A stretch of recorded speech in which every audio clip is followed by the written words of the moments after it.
get nasty on a Monday. It's the Fast Lane on 101 ESPN with Jamie Rivers and Andrew Marsh. I'm Anthony Stalter. 2:02, your time check is brought to you by Clarkson Jewelers, an officially licensed Rolex jeweler.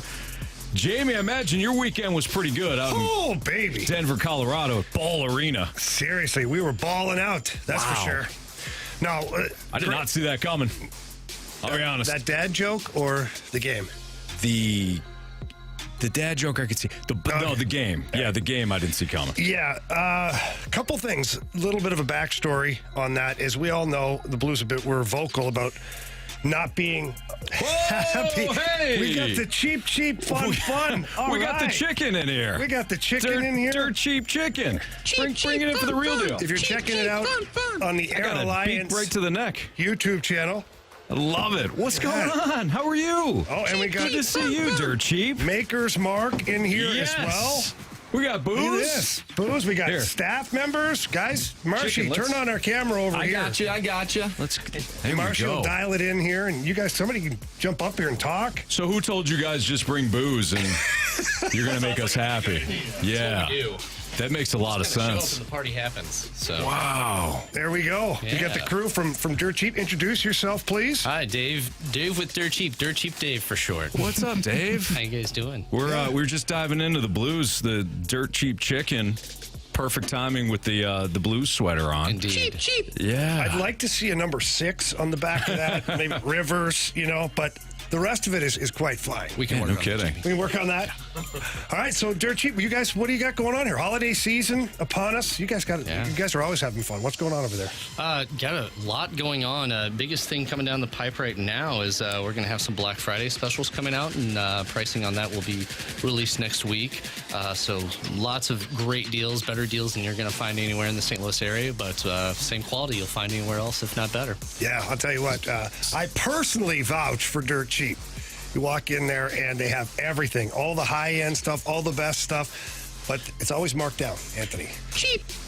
So you guys partnered with Jamie. Now, did you order extra booze after you partnered with Jamie, or? Funny, we do have like 4 cases in the That makes sense. Yeah. We call that a signing bonus. Okay, Anthony? Yeah, I thought so. I went by his desk earlier. I go, I think Dirt Cheap was here today. Cheap. They sure were. Hooking me up with some Blantons. My goodness. I'll tell you what, at least it's going to go to a good home. Okay, guys? It's like a puppy. It's like those things there. You always hope, at least it has a good home. It's true. Your Blantons will always have a good home. Yeah, you're quite the bourbon rescuer. There we go. It's a tough job, but somebody has to do it. So did you guys catch the Blues game on Saturday at all? Yes, very much so. Come on in. Come on, Big You guys have to share the mic, but Yeah. No problem. It's a party in here. We love it this way. Certainly watched every minute of it. Now, we were just talking about how chicken. we did not see that coming as far as the Blues whooping them 8-2 at the time. When you're watching it, what were you looking at? So if you saw the final score after the fact, you would have thought that the Avalanche, beat the Blues 8-2, whatever it is. I just did not see that coming. Their defense was a whole lot better than it has been, but the offense having 2 what's it called? Hat tricks. Yep. 2 hat tricks in one game just came out of nowhere. So it's good to see Pavel Buchnevich, get a couple goals, and then the El Capitan doing his work too. Yeah, it's nice to see those guys who work so hard get rewarded. Because, look, Schenner, for the first handful of games, he didn't have a goal. He was kind of wearing it a little bit. He pops the bubble, and now he's got goals in the last 4 of the last 5 games. He scored goal 3 in Denver, and then Pavel Buchnevich, who's another guy who kind of wears his emotions on his sleeve. After the one game interviewing, saying that he was getting his chances, but basically that he sucks. I can't score. It's not their fault. It's my fault. And then he goes out and pushed 3 in, and he was pretty happy after those. No kidding. How about Binnington too? Yeah. I mean, Binnington, he continues to be exceptional. I heard Curbs earlier today say he's the key to the Blues season. I don't think that's hyperbole. No. There's a lot of factors, certainly, with the way that Jordan Binnington is playing. I mean, he's just been sensational. Well, if you look at, the Blues get up 1-0 on Saturday, and then there was a barrage of Avalanche chances, one after another after another. If not for Jordan Binnington, you're not going in with a 3-0 lead. You might be going into the intermission down 3-1 or 4-1 for that matter. So I look at him as the most important piece to the season for the Blues. depth of scoring is going to be one thing that they're going to have to make sure that they have, and they're getting that now. The offense is starting to come, but if you don't have that goaltender, like, you're screwed. Mm-hmm. There's no way. So Jordan Binnington, another great performance on Saturday, and hopefully more to come. No kidding. You guys Mizzou fans? Oh, yeah. Yes, sir. Another dominant performance there. Yeah. Talking about, like, there's just the fact that you were surprised about the Blues. I was surprised about the Mizzou showing up. I mean, I thought they were going to show up against LSU, but, with Tennessee, I mean, kind of thought that was going to be either a closer game or a loss. To be honest with you. We outplayed them. Yeah, thoroughly. Yeah. I guess the concern was how do they get off the mat after losing to Georgia? But if you think about it, they lose to LSU, get down by 14 against Kentucky the following week, storm all the way back. Last week they lose to Georgia, and Ole Miss got stomped. Same spot. So it goes to show you how you don't want to do the moral victory thing. But Mizzou going to between the hedges last week and faring very well, all things considered. Ole Miss getting its rear end kicked. At number 10, I mean, again, that goes to show you how good Mizzou has been this season. And then they get off the mat, and they have no problem with a Tennessee team that, was a small favorite going in. It's been a great season for Mizzou. It's been finish it, though. Yeah. Well, that's the thing is, Come on. you got to finish it off. You can't lose to one of these last two teams. You got, a 500 team, 5-5 team in Florida. You got Florida and you got Arkansas. Crap I don't Arkansas even know team. how bad they are, but I know they're really bad. Well, they were down 21, and I blinked, and they were down 21-0 to, was it A&M? No, it couldn't have been A&M. Auburn, who's not very good. This could have been A&M. That could not have been A&M. Could have been A&M. They're looking for a new head coach. No, it was Auburn. Who's not very good. So Arkansas was down 21-0, I think, in the first quarter against Auburn. So, yeah, you're right. They got to take care of business. Mizzou cracked the top 10 by the end of this? I think so. They have to. Yeah. If they do they get a New Year's Day game? Yeah, probably. Because that's the big debate right now. It's like, are they good enough to get one of those games? That would be awesome. And then I go back and I just absolutely just lose it. I'm so ticked off that they lost to LSU. Because if you beat LSU and then you lose to Georgia, which kind of expected, you only lost by 9. So, I mean, you showed out really well. But if you beat LSU and you're sitting there right now with only one loss, like, I'm not saying they're playoff worthy because there's some really good teams in college football this year. But they're definitely, if they're sitting with one loss right now, they're definitely playing on New Year's. Mm-hmm. Yeah, I hope so. Team at that point, then. Yep. Yeah. If they only have one loss. I mean, how many times have we said that over the years? Not many. Not since I've been around here. Yeah, the back-to-back SEC championship teams. They played in the SEC championship game. But even then, you're like, okay, good team taking advantage of a weaker division. This Mizzou team has definitely been the best under Drink. And then I would even go back and say this is one of the better SEC versions of Mizzou.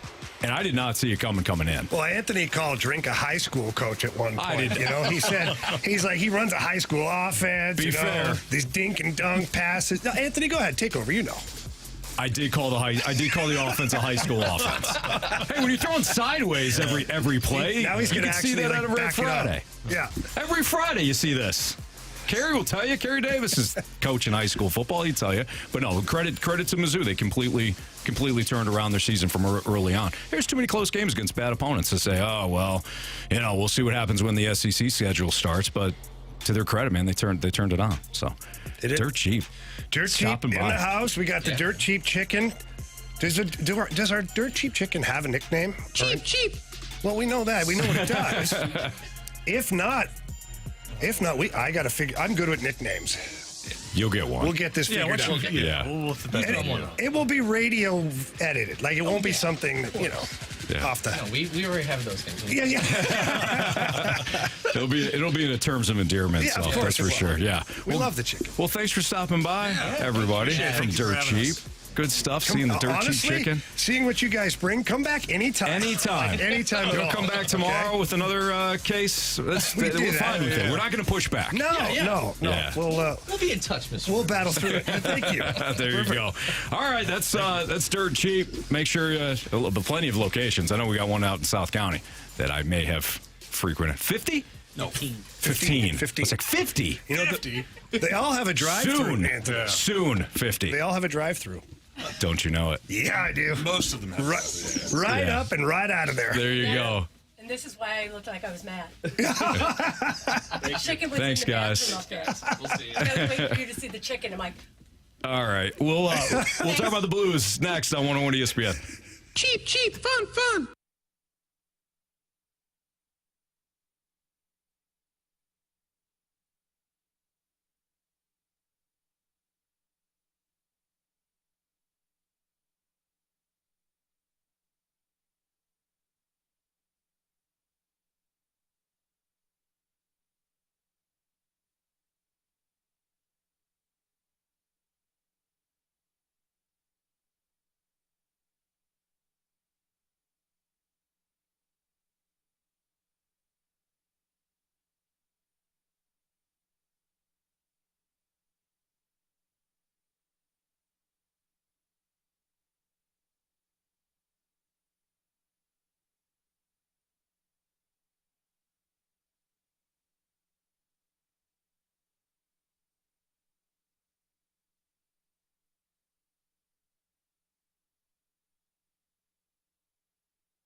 really nice. I think it's a big game for our club, just confidence-wise, and you could see things were connecting for the guys tonight. Power play, that sort of the third period would set the tone for the rest of the game, and it's really good to see. You know, we've been working hard, we've been working on our foundation, and I think you know, just buying in and finding a way and seeing success and seeing guys get get some goals and assists, and it all starts from our framework and our foundation. So you just got to keep building every day. That's Blues goaltender Jordan Binnington following the Blues 8-2 win over the Avalanche in Colorado, and we can go a lot of different directions with this game, but why don't we start off with Binnington? I'd mentioned to you in the previous segment, Jamie, just listening to, I believe it was the opening drive this morning, they were talking to Curbs, and Curbs said, yeah, Binnington might be the key to the entire season. I realize there's a lot of factors that go into an entire year. Health, whether or not you got the roster, obviously the adjustments from a coaching standpoint, the offense, which we'll get into. But I understand where Curbs was coming from when it comes to describing how important Binnington is. And you kind of illustrated that too when we were doing our pre-show meeting, and you said, yeah, that first period could have gone a lot differently without Binnington. Yeah, first of all, the Blues got off to a great start. What I liked is if you look at the games where they have been successful, which it's been quite a few here recently, the first shift they establish getting pucks in deep. And they did the same thing on Saturday night against the Avalanche. First shift to get out there, couple of transition passes, got it in deep, got in on the forecheck. Right away had a presence in the offensive zone. That makes a difference.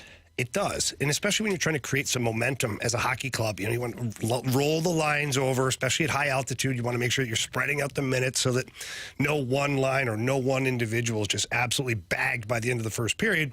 So putting pucks into the offensive zone allows you to do that. And that's what they did. And they got to work down there. And they did a fantastic job of, now it happened a couple times in the game because it's just a game of hockey. Turnovers happen. But the dangerous ones really weren't there on Saturday against the Avs, which is good because the Avs have an absolute juggernaut of a team offensively. Like if you blink, they can put 3 in the net. And that's almost what happened. The Blues get on the board early. Torrey Krug with a great shot from the point. Braden Shen deflects it into the net. You're up 1-0. But what happened after that was wild because the Avalanche then just like put their foot on the gas and got numerous scoring chances against the Blues. But Jordan Binnington was there. And you get saved by the post on one of them. That's fine. That's why they're there. It happens. That's why they're there, okay? They're either your best friend or your worst enemy, depending on which way the puck goes. I mean, the Blues have hit plenty of posts this early going. So 100%. So when I look at the performance of Jordan Binnington in that moment, which is the highest pressure moment, the other team's coming with a big push offensively, and he wasn't rattled at all. And I learned a few things about Jordan Binnington on this trip. You travel with these guys, get to have some conversations and whatnot. And this is not like a really behind-the-scenes conversation, but it's something I wasn't aware of, is that Jordan Binnington, he practices certain breathing techniques. And he went into, kind of went off the grid with it a little bit, like into detail with me. I'm not going to waste everybody's time with that, but he also said that that's why he loves pregame skate in Colorado, because I hated it. I was like, this is stupid. But for him, in particular for the goalie position, for him, by the time pregame skate is over, he's got his breathing patterns down to where he's not feeling tired anymore, and he's ready for the game. And if you look at Jordan Binnington over the course of time, he seems to play really well in Colorado. Like, he never seems like he's fizzled out at any point. And so he said he'd be ready to go for the game that night, and he was also very motivated. He's not a big fan of the Colorado Avalanche overall and wasn't happy with the outcome of the very first game. And so he responded. He responded in a really good way. He was so good all night long. And Marshy, I sent you that message on Twitter.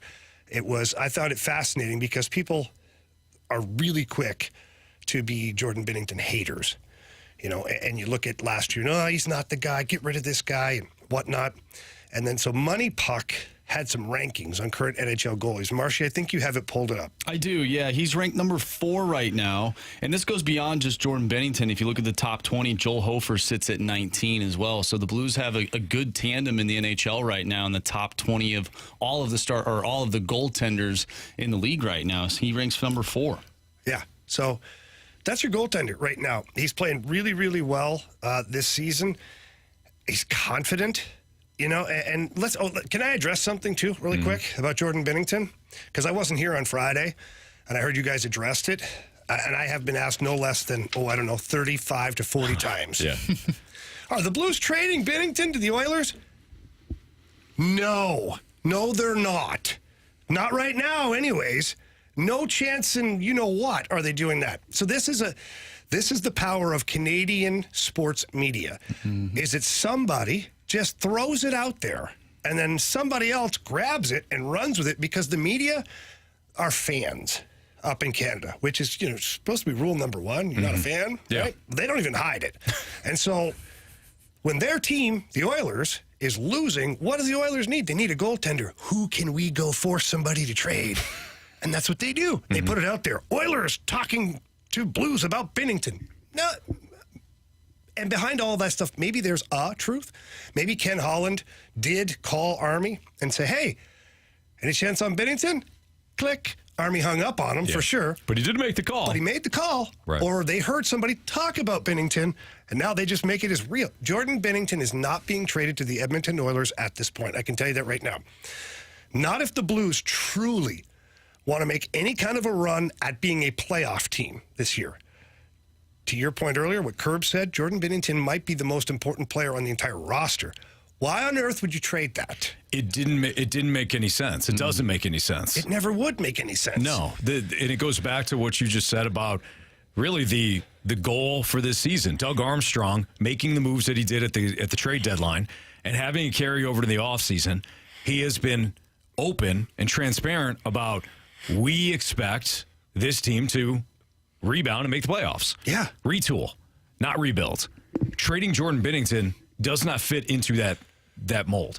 Plus, some of the names that were being thrown out there, it's like, get a defenseman. They need a defenseman. No. They just need the defenseman we have to play, to play up to their potential, to play up to their potential. Which they are right now. Yeah, so that doesn't make any sense. Like you said, the Oilers, from a media standpoint, it makes sense because you want a goaltender. Well, they want that. They need that. You could circle it without doing anything else, like seeing the blue side of it. And it goes to the point that you made on Friday that the national media don't really have an idea of where this team wants to go. They think the Blues are a bottom feeder team, and the season, will play itself out. But from what we expect this team to be, we expect them to be a playoff team.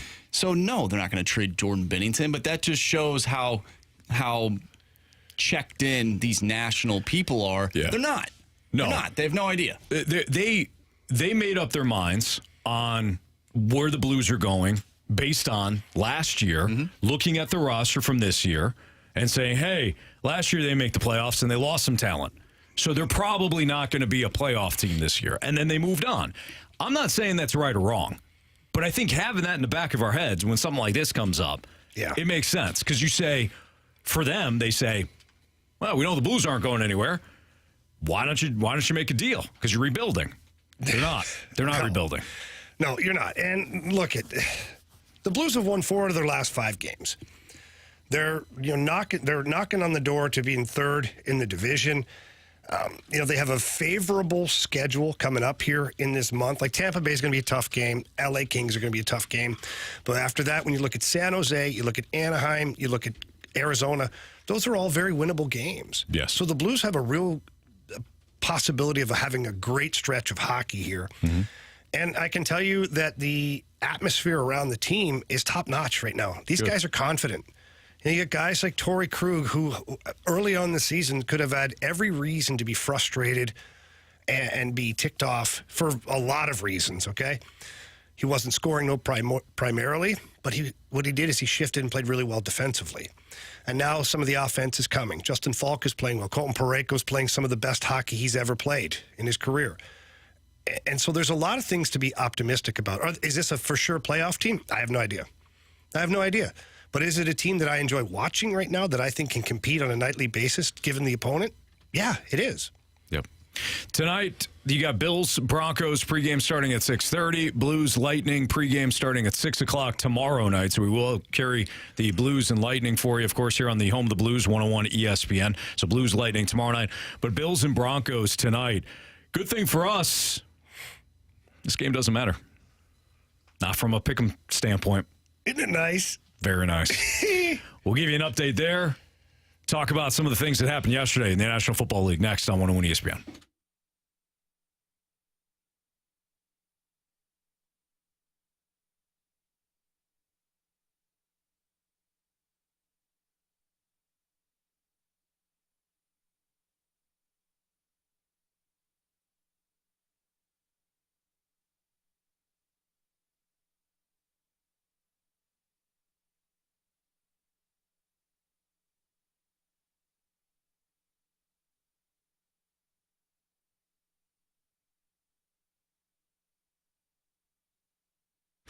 Great game tonight on TV, Anthony. We can watch it with our feet kicked up and laying back because we beat the Rizzuto show in the Pick'em Challenge this week, which is a lot of fun, but not as much fun as playing with FanDuel, America's #1 sportsbook. And FanDuel has great promotions available.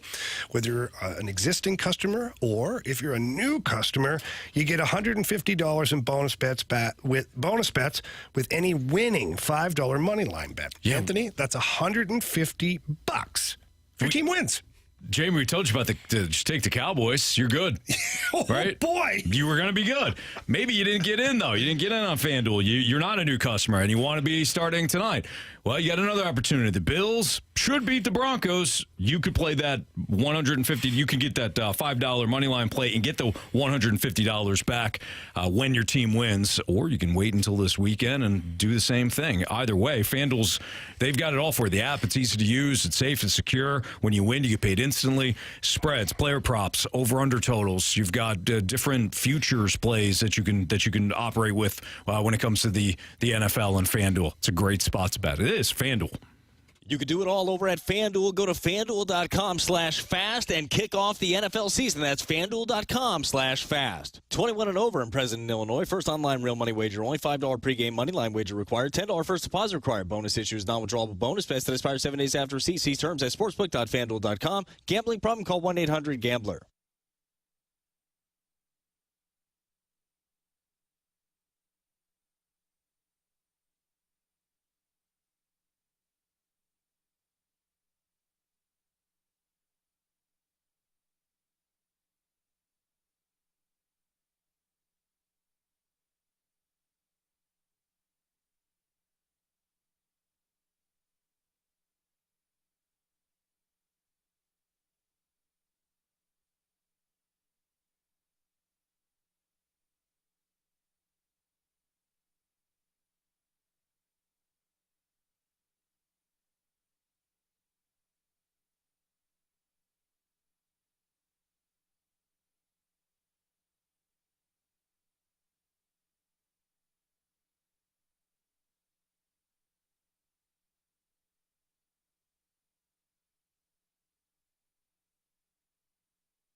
Goodwill helps change lives. You can donate household goods and clothes, or you can donate your vehicle to Goodwill.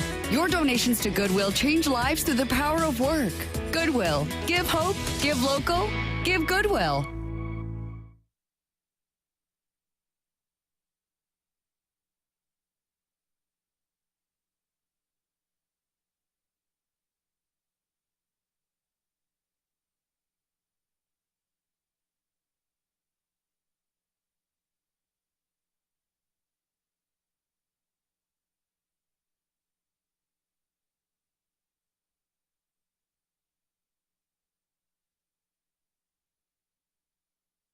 Get the best at 100 West. 100 West Dental. No insurance? No problem. 100 West Dental has a plan when you don't for ease and affordability. Feeling nervous? Not anymore. 100 West Dental provides complete comfort during quality care. Over 350 5-star reviews agree. When you want to get your smile into winning shape, get the best at 100 West. 100 West Dental. Consult virtually with Dr. Pryor or book online at 100westdental.com.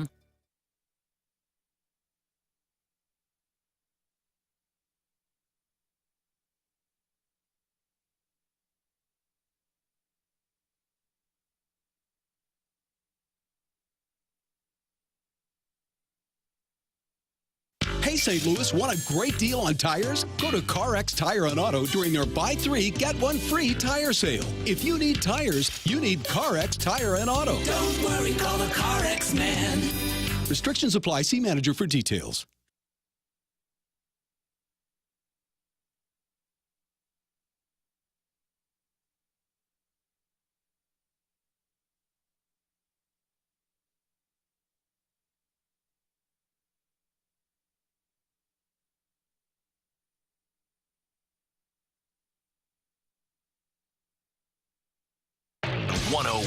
ESPN Sports Center.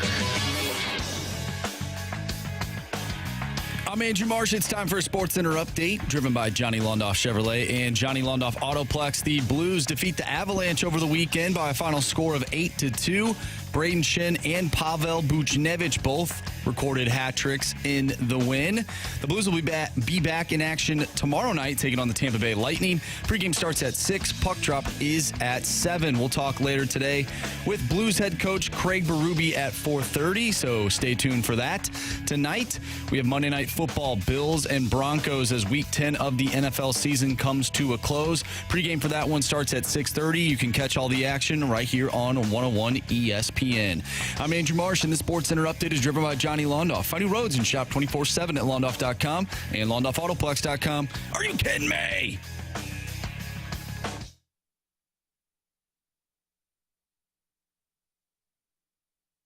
Get ready to pick 'em. It's the Fastlane Football Pick'em Challenge on 101 ESPN. Refreshed by Bud Light. Well, you sure know how to pick 'em.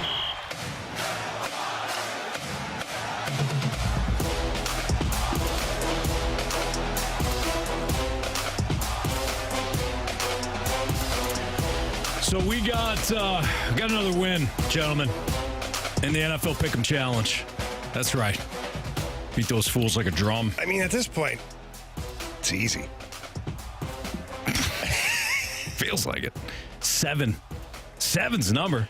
We got 7 wins to 2 losses. I didn't hear if they were talking about it today. I didn't hear a peep, Anthony. Isn't that amazing? Isn't that amazing? The chirp, chirp, chirp, chirp, chirp, blah, blah, blah, blah, blah, blah, blah, blah, all the time, man. Riz, Moon, Learn, Rafe. Oh, they're all, yeah. Where is it now? Where is it now? They got nothing to complain about. Well, what rule Or they have to- are they going to try and change now? Well, we don't have to take the picture for the billboard. We don't need to take the picture. Well, it's not for a billboard. We get to take a picture and we can do whatever we want with it. That's correct. Now, Hubbard Radio just so happens to have a billboard available that some of the higher ups have told me would be available at some point for said picture. Yeah. Doesn't mean we're going to do it. Well, let's also close out the win, too. You know, let's not get ahead of ourselves. You know what, Anthony? I like playing with confidence. I do, too, I don't want but... to be gripping my stick too hard, you know? Well, Jamie, it's good life advice. Yeah. For anybody. Got to loosen up a little bit. Like Shen and Bucci. True. Let's not Loosened order the up, rings. 3 goals. Let's not order the rings. You're saying let's go week by week. Let's go week by week. Exactly. But nice job this week, gentlemen. Oh, yeah. So tonight's game, Bills, Broncos, does not matter. Everybody on each side has the Bills. I can't believe that. Nobody took the Broncos. Nope. This is how things shape up for an individual, from an individual standpoint. Me, Beatsy, and Carey all led the week with 9. Wow. Marsh, Jamie, right behind us with 8. 8 points. So it will come down to a tiebreaker between Marsh and Jamie. And as we found out last week, it's just basically whoever's got that higher number with the smaller. We don't know how we it don't happens. know. We don't know how we don't know about the math. We just checked the site on the following day, and then we figured it out. But Jamie won the tiebreaker last week against Carey. That means I'm going to lose it this week. Maybe. If you do, it's 2 shots to you. Yeah, baby. And Marsh, if you lose, I have 3. It's 3 coming to Marsh. Mm-hmm. But they don't feel as bad when you win. No, they don't. No. Unless you hit me in the lower back. Hit me in the spine and or the hamstring. Half shot. I'm actually worried because all of the shots that I've taken, I've not done a good job. I'll leave it at that. I've missed the target. Yeah, you mean all the shots that you have. At least on you. Yeah, you've hit me again in the spine and the hamstring. So, thanks, Marsh. Anyways, the best surprise yesterday for you guys in the NFL. Got to be the Texans, right? Okay, I don't know if it's the best surprise because I had the Bengals in that game. But it certainly was maybe the biggest surprise. Bigger surprise to me is just that, like, C.J. Stroud thinks this NFL league's easy. What I asked you this in the office, Anthony. I'm going to re-ask it again because we bounce things off of each other, but we never really talk about it because we like to do it on air. Yeah. And how did everybody get it so wrong? CJ Stroud, the scouting report leading up to it was like raw ability, but I don't know, like a lot of question marks around this guy. I think everybody missed it with CJ Stroud because in a similar way with Justin Herbert, because what you saw in college is not translating to the NFL. What Justin Herbert did in college at Oregon, you were like, it's fine. I see the size and the arm strength, but he's not really asked to do a whole lot, and he kind of runs around and that Oregon offense, and then he gets the NFL and his processing of abilities off the charts. CJ Stroud did not do what we're seeing now with the Texans until his final game. He did it against Georgia in a playoff game last year, where he would make things happen outside of the framework of the offense. The book on CJ Stroud was always look to the sidelines, get the play, he'll execute the play. Don't ask him to do anything else. But he's got the arm strength, he's got the size, so he's a prototypical NFL quarterback. But again, don't ask him to do much. And then he faced Georgia, and all of a sudden, he'd get outside the pocket, he would keep his eyes downfield, he would create on his own. We're seeing both versions of CJ Stroud now with the Texans. The guy that can take the play right in front of him, what Bill Belichick and Tom Brady always used to call as taking the profits. 5 yards are available, I'll take the profits. 7 yards available, I'll take 2 yards available. That's what CJ Stroud is doing, and he's also extending the play when he gets outside of the pocket. Is he the MVP?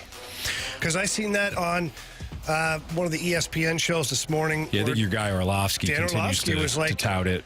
He said put his numbers up against any other quarterback in the NFL right now. Yeah, it's hard to argue number-wise. And his team wasn't supposed to be this good. Right. So if you look at Patrick Mahomes or if you look at Jalen Hurts, like these guys were expected to be good. Mm-hmm. The Texans were nowhere on the radar, and now he has them on the radar. And he's in the, top 3, top 4 quarterbacks in the NFL? He's number one in some conversation. categories. He has to be. He has to be in the conversation. When has that ever happened before? A rookie? MVP.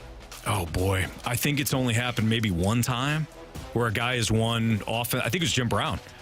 Well, that would explain a lot. I think Jim Brown was the first and only player to win Offensive Rookie of the Year and the MVP. You'd be correct. Jim Brown's it? Has a rookie ever won NFL MVP? Yes, there's been one player to win NFL MVP award during his rookie season, and that would be Jim Brown after his 1957 season with the Browns. And that may have been the first MVP trophy awarded or first Offensive Rookie of the Year. I don't know. Whatever. CJ Stroud is knocking at the door, man. He's been phenomenal. He has. Bengals are in a little bit of trouble, too. Yeah, they needed to keep winning. They're banged up. They couldn't generate much of a pass rush. Joe Burrow threw a couple of interceptions in the second half. They had just a horrible drop as well. But I honestly thought they were fortunate to be in that game, really, the way that Houston was dominating. A couple other good surprises. It was nice to see San Francisco come back. It goes to show you how much they need Deebo Samuel in that offense. When Deebo's there, that offense rolls. Well, because you have to expect the unexpected. They can do that positionless football, Jamie, where he can line up in the backfield and then they can kick Christian McCaffrey outside or vice versa. And it screws up the defense. It's a pretty good Jacksonville defense. Not great, but good. Certainly capable of keeping them within that game. And instead, that was you knew right from the first quarter that San Francisco was going to dominate that game, and they did. How much, by the way, Jacksonville put up 3 points, okay? How much of a friggin' nightmare is the 49ers defense right now? They can roll. You know the ability to roll 4 lines in hockey? They have the ability to roll 2 lines in football. Chase Young on one end and Nick Bosa on the other. Yeah. It's got to feel like the walls are caving in. Constantly. And Armstead up the middle. Trevor Lawrence never looked comfortable that entire game. No. That was a clinic. Now on the other side, how many games are you going to give away, Baltimore? Oh yeah. How many games are you going to give away? They're their own worst enemy. I haven't seen a team beat Baltimore yet. I haven't. They've got how many losses now? 3 on the year? 1, 2, 3. They've got 3 losses on the year. I have not seen an opponent beat the Ravens yet. I've seen the Ravens beat the Ravens. I saw it yesterday. Yeah. Where they were up what, 14, 18, something like that, 16 on Cleveland. Cleveland misses 14. 14? Yeah.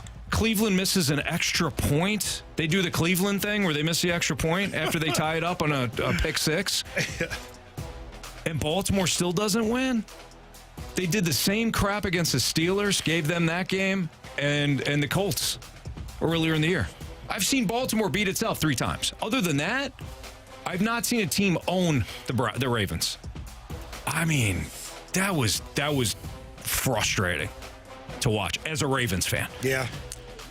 Well, speaking of the Ravens, doesn't matter what team you pick. No, they're going to lose in the end. Yeah. Well, speaking of the Ravens, I'm sure that Craig Berube was probably ticked watching that performance. We'll have to maybe ask him. We got Craig Berube coming on at 4:30 today. There you go. Nice. Talk about the Blues crushing the Avalanche. Absolutely. Maybe we won't ask him about the Ravens. Nah. Maybe we'll avoid that. But, you know. And then finally, when I think of I texted you guys this. When I think of the greatest quarterback known to man, I think of Joshua Dobbs. Yes. Why wouldn't you? Holy smokes. Marsh, you're going to make the playoffs, kid. Dude. Let's just let things play out, We'll okay? make the playoffs. Let's take a look at this for a second, okay? Just for fun, we look at the NFC, and the Vikings are sitting there at 6-4. They're not going to catch the Lions, okay? I don't think they'll catch the Lions, but Two losses. You look at the rest of the conference, like they're right there. Oh, yeah. They're going to be a playoff team. They're better than every team in the NFC South, as we're finding out, because they're just going through them like hot butter. A knife through hot butter. They're better than most of the teams in the NFC West. And they're better than half the teams in the NFC East. Next 3 games are against the Broncos on Sunday Night Football. Then they take on the Bears. And then they have a bye, and then they take on the Raiders. Wow. So they potentially could be 9-4 coming out of that. Things are lining up real nice. Then they have a few tough games. I believe they take on the Bengals, and then they'll take on the Lions at least twice. And they have the Packers in there as well. Anthony, just out of curiosity, have you started training for the Waffle House I challenge? absolutely have. Yeah. Started last week. After the Vikings beat By the way, how'd the Falcons. Falcons do this week? They did exactly what I expected them to. I told you I'm guys. sorry. I know, but I know. I'm a listen. jerk. I brought it up. But I feel like I had to. I told you guys last week. That was it. It was broken. I was broken last week. I actually ate sat some there. waffles last night. Well, yeah, you're good. You don't have Yeah, to I worry ate about some and just like, staying man, away from them. Man, I had like 4 of them. Yeah. Like, man, this is probably You're good. the last time I'll eat these before Anthony ends up having That's to. correct. Oh, Yeah. yeah. No, you're It's absolutely like right. a celebratory waffle, actually. Wow, he's really digging in, isn't he? That's fine. No, hey, listen. I made the Waffle House bet, and I'm gonna have to honor it. Do you remember a few weeks ago when you essentially asked me, "Hey, I'll chop down about half your time"? Yes, and you didn't take it. I didn't take it. That's I had smart. faith.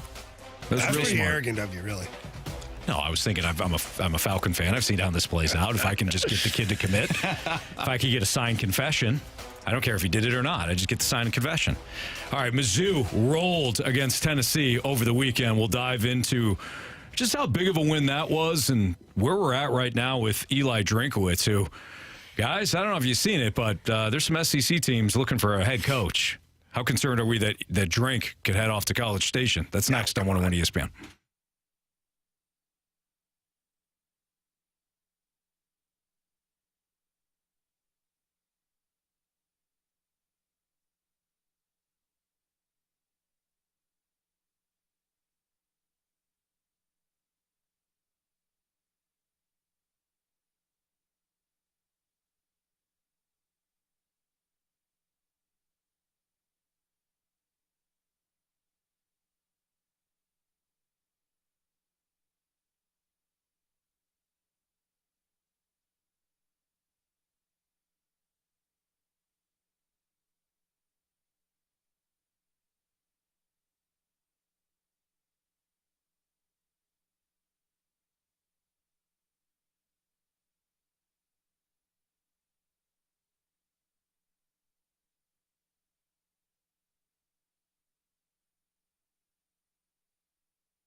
First and goal for Mizzou at the 7. Schrader, number 7, in for the touchdown. He's just so gritty. I mean, he's got a stubborn refusal to quit in anything he does. He's got really big lower halves. I mean, he's just a butcher ball of muscle. You know, he's got great instinct, short area quickness. His ability to stop and cut back behind somebody creates an arm tackle, and you're not going to be able to tackle him. But, I mean, crud, there was one tackle. He got smoked, got up talking trash. I mean, the dude's got the biggest chip on his shoulder, and I'm fortunate to coach him. That was Eli Drinkwitz talking about his running back, Cody Schrader, who has just been phenomenal this season, to say the least. 35 carries, 205 yards, and a touchdown against Tennessee in that 36-7 victory over the Vols. So, Jamie, I know you watched the game from start to finish. The second Mizzou game I've ever watched. And the first one was LSU. Let me tell you something. Okay, Anthony, I had a pretty good day planned for myself on Saturday. Got up, got a nice workout in. Little bite to eat, walk to the rink with John Kelly, pregame skate. I was excited because I was going to have a nap. I was going to shut it down. I bragged about it. I was going to cave it up, dark curtains, drop the temperature down because I don't get to nap, like, ever. And when I do the games on the road, primarily, you know this, or I'm on the radio until the moment I leave for the bus. So I was like, I got an afternoon to shut it down. I didn't. You know why? Friggin' Mizzou playing so damn good. I turned the game on, and I was like, I'll just kind of watch this and just shut my eyes, you know. And I didn't blink, I don't think, for 4 quarters. Yeah. So I watched it from first kickoff to last buzzer, and I was thoroughly impressed with that team. I did not see that coming. I didn't see a blowout. The dominance. I didn't see the dominance Yeah, coming. saw a win, but maybe not blowout. Yeah, I had said this with Dan McLaughlin, who filled in for you on Friday, Jamie. When I went back and watched the Tennessee-Kentucky cut-ups, I thought, why was this game? I thought that I was going to see Tennessee flex at some point. Because you looked at the final score, and the final score was like, okay, Tennessee was in control. What I saw was a Kentucky offense that is very similar to Mizzou, do a lot of the things against Tennessee that Mizzou has success with. And that's exactly what they did. What I was concerned about was Tennessee getting to the edges and exposing Mizzou on the edges like LSU did. Because that is how Tennessee beat Kentucky.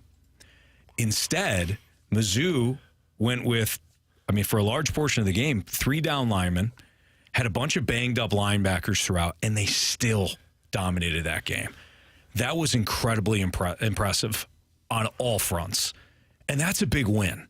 Oh God, yeah. You come off the game against Georgia, and that could have gone a bunch of different ways.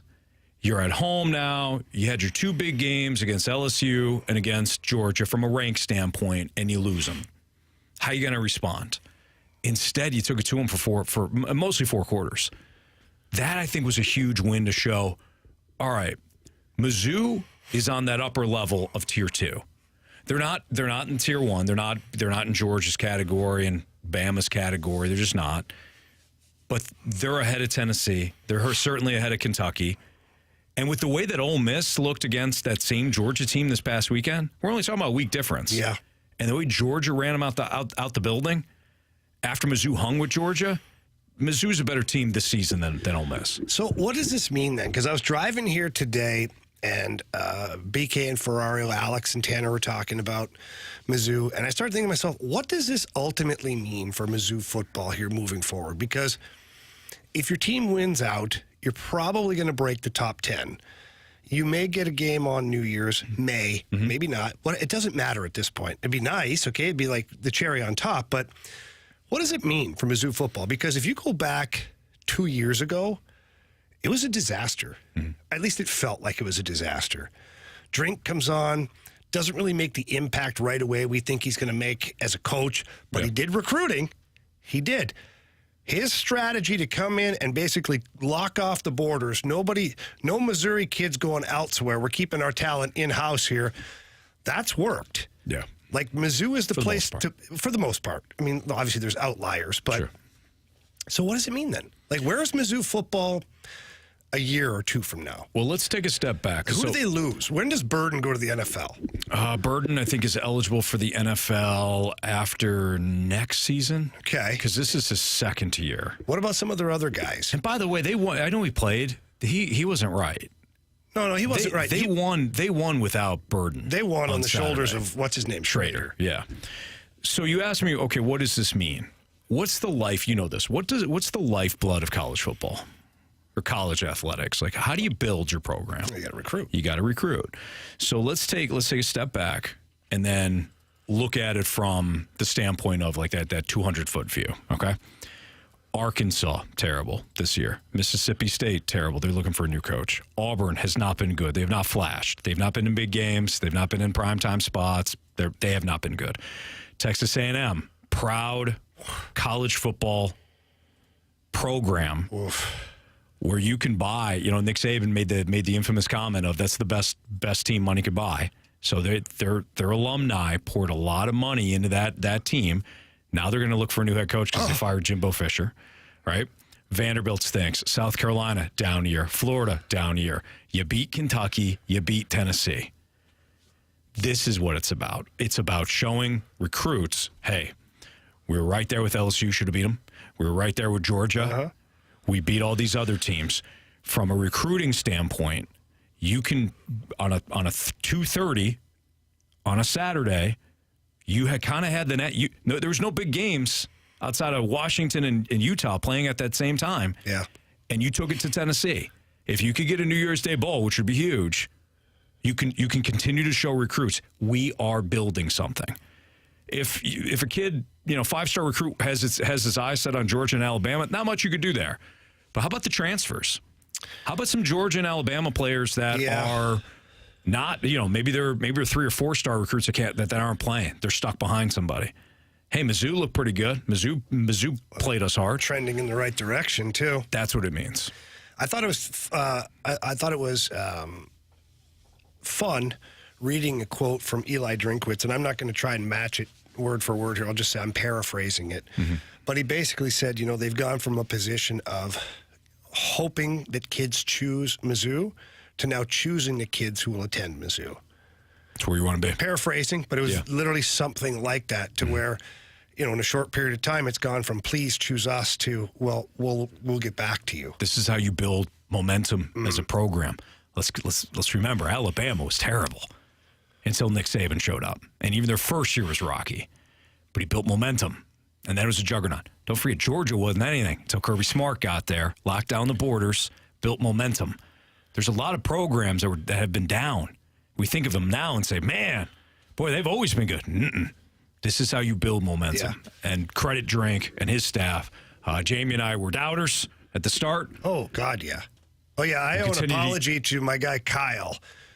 He's on Twitter. Kyle, he started in on the text line where he wanted to bet because I said they wouldn't win 7 games. He said they'd win 8 games or 9 games, and I thought he was crazy and all that stuff. So I apologized to Kyle, but I owned it last night on Twitter. I said, hey, forget exactly what I said, but basically that I'm really excited for Mizzou football too. Absolutely. I think that's what we wanted to be. Yeah. But we've been cautious over it. And if you were optimistic about Mizzou, winning 8, 9, 10 games, congratulations, man. We just had to push them. We had to push them. That's right.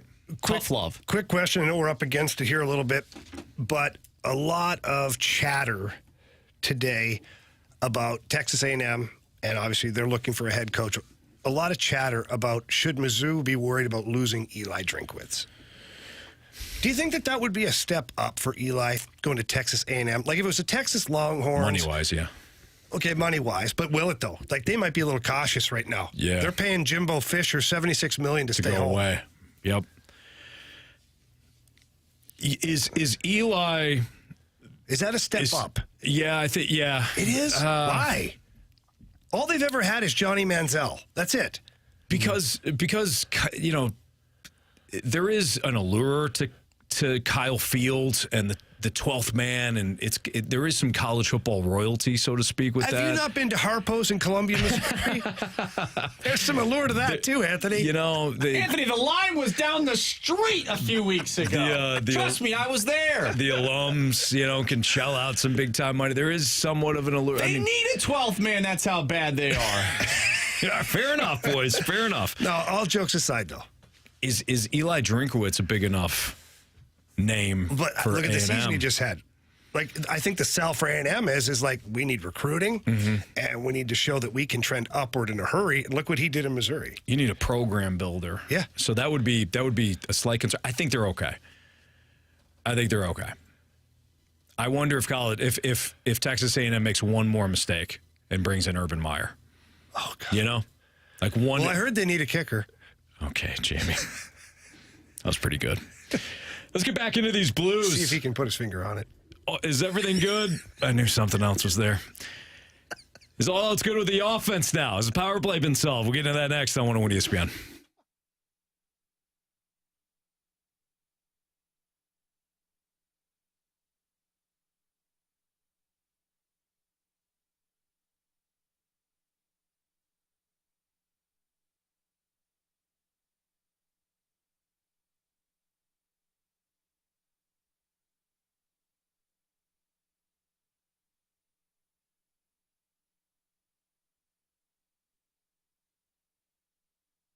Anthony at FanDuel, America's #1 sports book. They always have great promotions going on, and specifically when the NFL season is upon us.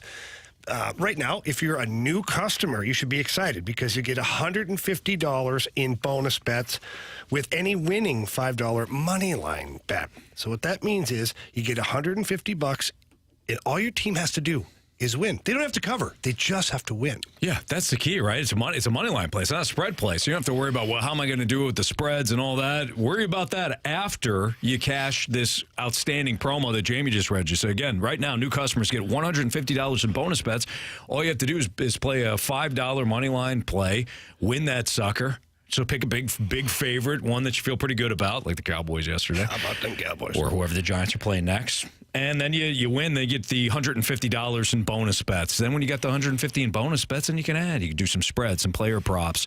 Maybe you're somebody that likes the totals. However you want to do it at FanDuel, that's where it's at. And the app's great to use, safe, secure, super easy. We love FanDuel. You can do it all over at FanDuel. Go to FanDuel.com/fast and kick off the NFL season. That's FanDuel.com/fast. 21 and over in President, Illinois. First online real money wager. Only $5 pregame money line wager required. $10 first deposit required. Bonus issues non-withdrawable bonus bets that expire 7 days after receipt. See terms at sportsbook.fanduel.com. Gambling problem? Call 1-800-GAMBLER.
Finding Braden Shen. Shoots it. Blocker save. Georgiev.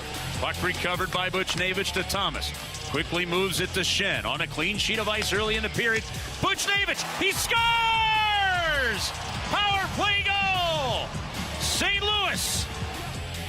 Well, the key that you heard there was Curb saying power play goal, which is something you didn't hear Curb say a lot of prior to their 8-2 victory over the Avalanche on Saturday. With Jamie Rivers and Andrew Marsh, I'm Anthony Stalter. It's Fast Lane 306. Your time check is brought to you by Clarkson Jewelers, an officially licensed Rolex jeweler. So, Jamie, here's the question for you, Mr. Keen Eye, Mr. Hockey. Oh, boy. Pressure's on. What was different about the power play? Okay, it's quite extensive, so it'd be difficult to explain this without a visual on radio. They scored. They scored, Anthony. Okay. Yep. I walked into that one. Take two. Okay. All right, so Jamie, Mr. Hockey, Mr. Power Play Extraordinaire, besides scoring, of course. Oh, damn it. What's different? What was different about the Blues power play on Saturday? Not much. It's a good thing.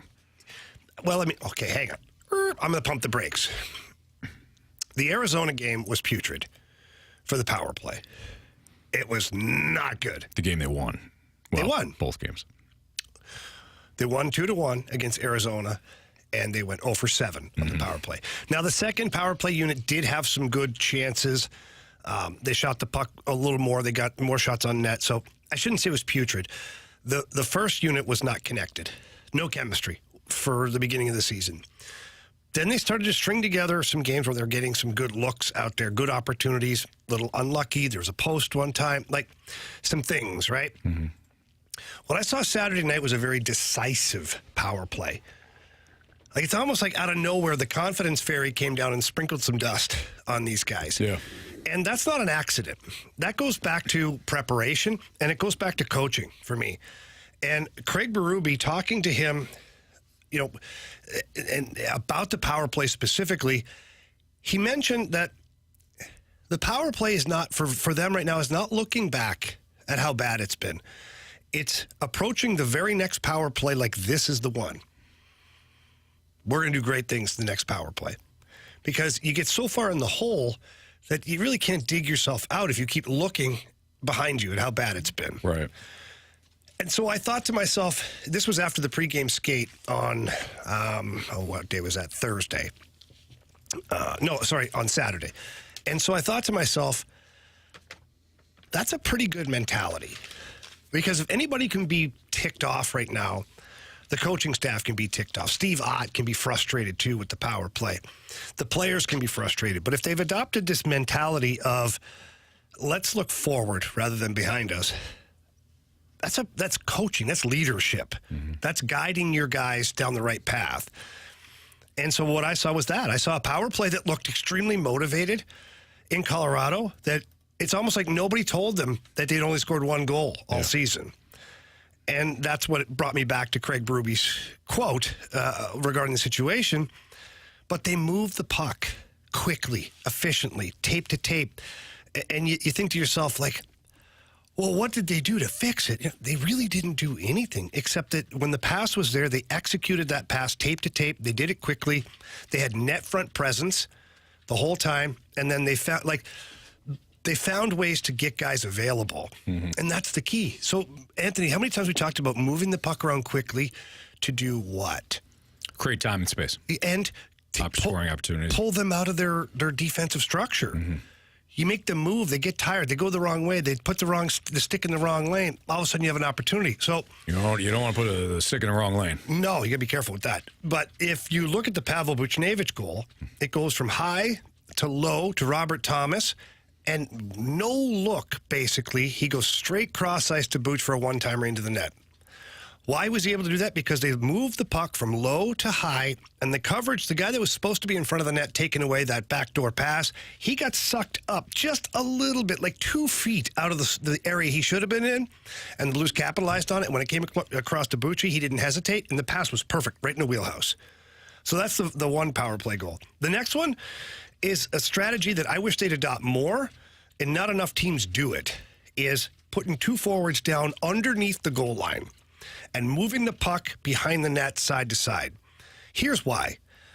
You're forced, as a defending team at that point, you have to turn and look at the puck. You have to know where the puck is at all times. When the puck's on the half wall, you're standing there, you can look and see 3/4 of the ice of what you need to see to take away the next pass. When the puck goes down underneath the goal line and they're moving it side to side, you have to turn and respect the house. So you're staring back at the net. You don't know what's going on behind you. And that's what Braden Shen did. He took advantage of that. They moved the puck back behind the net, and Braden Shen, who was in the middle, in the bumper spot, he bumped out just about 3 feet. And what happens there is the guy was turned, staring at the puck. When the pass went up, he turned and didn't even know Braden Shen had moved. Why? Because he was so fixated on the puck being down low underneath the goal line. Schenner pops out, another great pass, one-timer, goal. Why wouldn't the defense then flank the goaltender? Well, that's easy, because then you just flood the front of the net and throw the puck into the front of the net. It's just, you have to respect it. They would almost have coverage at the front of the net. If they come down to try and seal it off, right? Yeah. Then you have an area behind the two defensemen that would be wide open. Or if everybody collapses, you'd move it up top, and now you've got 15, 20 feet to walk in and hammer one. Okay. So you see what I'm saying, though, because if the puck eventually has to go to the net anyways, I would move. I'm thinking about this as from a defensive standpoint. Like, how would I defend this? If the puck's got to go to the front of the net anyways, or to the net, then I'm positioning my defenders and say, you could throw that puck back and forth all you want behind. You eventually have to come to the front anyways. Yeah, but what'll happen is they'll go low to high anyways, and then high they'll go side to side and shoot a one-timer. Okay. And now your own players end up being screened. Gotcha. So it's a good play. It's not foolproof, don't get me wrong. Yeah. Like, there's still ways you can defend it if you're aware of it. That's the thing. If you're aware a team's going to set up behind or underneath the goal line, then you can structure it, have one defenseman in front of the net, almost like an I formation through the middle of the ice, while leaving one side of the ice available, which doesn't matter. If they go to that side, that's where you want them. It's what you're trying to predict with your defensive coverage. But you have to know that they're doing that. And this was, I don't know if it was improv on the fly or if it was something that they had been working on. I had not seen it yet, but it went underneath the goal line, side to side. Schenner popped out. It was a great play. Interesting. 2 power play goals. They had a shorthanded goal, Bucci on a breakaway. I mean, some really good storylines in that game. We'll continue to talk Blues, including having our guy Craig Berube on at 4:30 today. We'll talk to him about what he's seeing out of his team. Certainly good stuff of late. Jamie, you had mentioned, and we will get into this, since the Devils game, they're leading the league in scoring. Yeah, imagine that. That's pretty good, yeah. So bad for a defensive team. Yeah. Damn defensive structure, the system. It's going to totally prohibit them. Yep, maybe not. Does trading for a starter kill 2 birds with 1 stone for the Cardinals? We'll get into that next on 101 ESPN.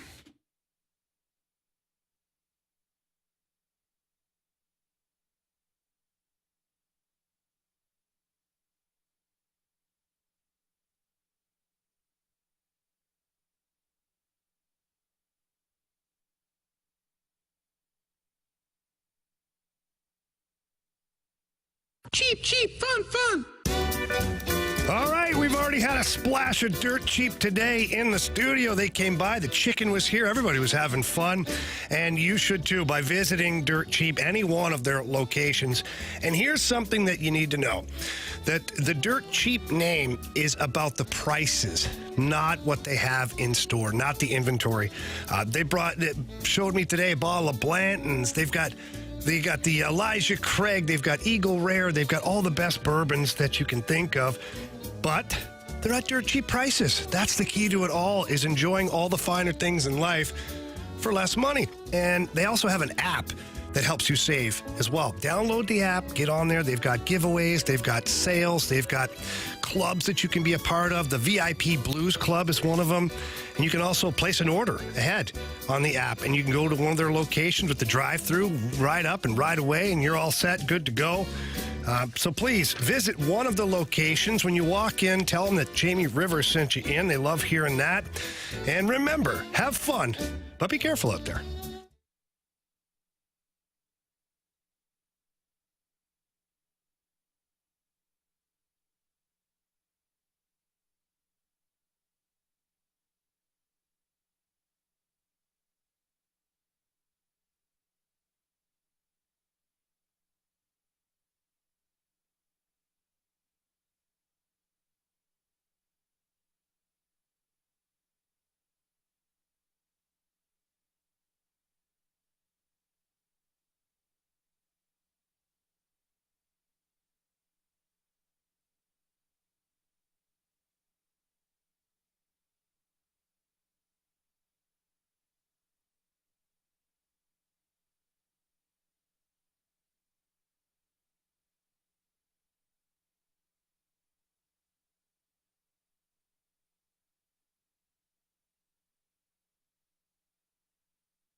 Could trading for a starter be the better route for the Cardinals because it kills two birds with one stone? What does it kill, Anthony? Why are you talking about killing birds? Well, there's one bird team I'd like to eliminate in sports. Because the Falcons. Yeah, I get it. Because trading from your big league roster to land a starter, and let's save the obvious here for a separate conversation, perhaps later on in the segment. But okay, what starter are you getting then? Let's save that. Well, it's kind of important as to who you're trading. It is. But let's just theoretically, Jamie, say you trade from the big league roster, get a starter. Yeah. You're also freeing up spots that have become log jams. Yeah. So on the surface, it makes a lot of sense. So yes, I'll do it. I'll trade Dylan Carlson for Alek Manoah. Well, I don't know if no, I'm good. That's gonna. I don't know. It might. Should do it. Quite honestly. Would you be concerned though? Like if the Blue Jays, you picked up the phone, you're Mo. You pick up the phone, you call the Blue Jays, say, hey, this guy that you have that did not have a good year last year, but I know at one point you thought very highly of. A guy that has really just been a little injury prone, but might need to change of scenery. Somebody that I once said you'd have to pry out of my dead cold fingers just to acquire, right? Yeah. What if I trade you Dylan Carlson for Alek Manoah, and the Blue Jays said, deal, we'll put the paperwork in? Would you start to be a little concerned if it was that easy? Yeah. Yeah, but here's the thing. Crap. With the year that Alek Manoah had, I'm not making that phone call until I've done some background checking. Sure, yeah. I'm talking to the manager that he had in the minors, to some of the teammates he had in the minors, maybe some of the teammates he had in the big club. I'm going to kick the tires on Paul DeYoung. I know he was there for a cup of coffee and that's it, but he was there. Like, what are some of the things that are going on here? Maybe pick up the phone and call Jordan Hicks and say, look, we're not signing you, but but give us information. Don't get excited. Or maybe you are signing him. Maybe you're bringing him back. Who knows? But I would definitely be doing a lot more CSI work leading up to that phone call. And then if they said deal, then I'm okay with it. I'm not calling them unless I'm ready to make the deal. I know. I'm having fun. No, but to your point, like if you called the Tampa Bay Rays and was it Tyler Glasnow they're trying to get rid of, and you said, hey, we're interested in Tyler Glasnow. We have an outfielder for you. Yeah. Which outfielder would you want? Right, Dylan Carlson. I'd say Tyler O'Neill it is. Yeah. Yep. And then you go Dylan Carlson. I'm not giving them Dylan Carlson. And then you call Ollie and say Dylan Carlson starts every single game he's healthy next year. The Rays like him. That's exactly it. Yeah. No, but on the surface it does. It makes a lot of sense. I mean, if you were to trade one of your players, I don't really care at this point what position player it is. You're going to free up a spot. If it winds up being, from an extreme standpoint, a Nolan Arenado, well, you got a third base spot that could go to, Jordan Walker. If you're trading Paul Goldschmidt, you got a first base spot that's up for Jordan Walker. One of your outfielders. Is Jordan Walker the natural fit there? Because he was a third baseman, wasn't he? Yeah, he was a third baseman. Strong arm. I would rather have him in his natural position than try to make it work in the outfield. But at this point, this is why we're having the conversation. Because I'm thinking about Nolan Gorman, too, at first base. Yeah, I'm sure he'd be fine there. He just got to catch a ball, right? A lot more than that. Not much. I played first base softball games. Well, there's some more. You got to be able to pick over there. You got to know where you're lined up from a cutoff standpoint. Yeah, first baseman's doing a lot. Once a guy's on base, you don't even have to move. No, Jamie, that's not accurate. I don't think Goldschmidt at all would waive his no trade clause. No, to he's go not. To, you don't think he'd want to go to lovely Toronto? This is why I didn't want to get into the specifics. If we just talk about this from a surface standpoint, it makes a lot of sense. It does. It does for me, Anthony, if you're talking about these extras in my movie. It doesn't make any sense for me. It does make sense to make a trade, but not for just anybody. That's why I kind of joked about, who are we acquiring? Because I think that tells you exactly what the asking price is going to be. If you're looking to get one of those studs, whether it's Dylan Cease or the kid in Seattle, Logan Gilbert, then it's going to hurt It's going to cost you something of importance. Right. But if you're looking to add another arm to your rotation that's a 3, 2 or 3 or a 4, then you can look at Dylan Carlson. You can look at a package that includes Alec Burleson and like, you know what I'm saying? Yeah. I know that there's some fans that hate when I bring this up, but Tommy Edman, I get pushed back a lot of, you're an idiot. Why would you trade Tommy Edman? Because you want to trade from a strength. You want to trade from an area that you have to acquire an area that you don't have. Tommy Edman and Brendan Donovan are very similar players. They're guys that are ultra, super utility guys. You can move them around. I don't want to trade Tommy Edman. If I have to make a trade to get pitching, though, that is the area in which I want to trade from. I don't want to trade Nolan Gorman. I don't have a bunch of power lefties in my organization. They're hard to find. I don't want to trade Nolan Arenado. I don't have a bunch of Nolan Arenados in my organization, obviously. I want to trade from an area in which I feel good about replacing in order to get the pitcher. Some people just hear Tommy Edman and say, he's a great player. How'd you trade him? If I have to make a deal, I've got Tommy Edmonds, hopefully within my organization. Yeah, Tommy Edmonds not untouchable for me. Like at all. No. I think the Cardinals kind of feel that way. Yeah. But I don't feel that way. And a quick question for you guys, both of you, is the opening drive last week, they're talking about acquiring Dylan Cease or Logan Gilbert. And I think Carey asked Randy, would you rather trade Nolan Gorman or Brendan Donovan? Mm-hmm. Who would you rather keep? And Randy said Brendan Donovan. Mm-hmm. I was in shock. You already have Brendan Donovan. Yeah. You might have him times 2. Did he mention the back issues? I wonder if Randy was thinking about the back. He did problems. a little bit, but I'm thinking to myself, like a young left-handed power bat that could end up being like a Kyle Schwarber. That's where I'm at. I don't want to give that up. He's going to get you more, though.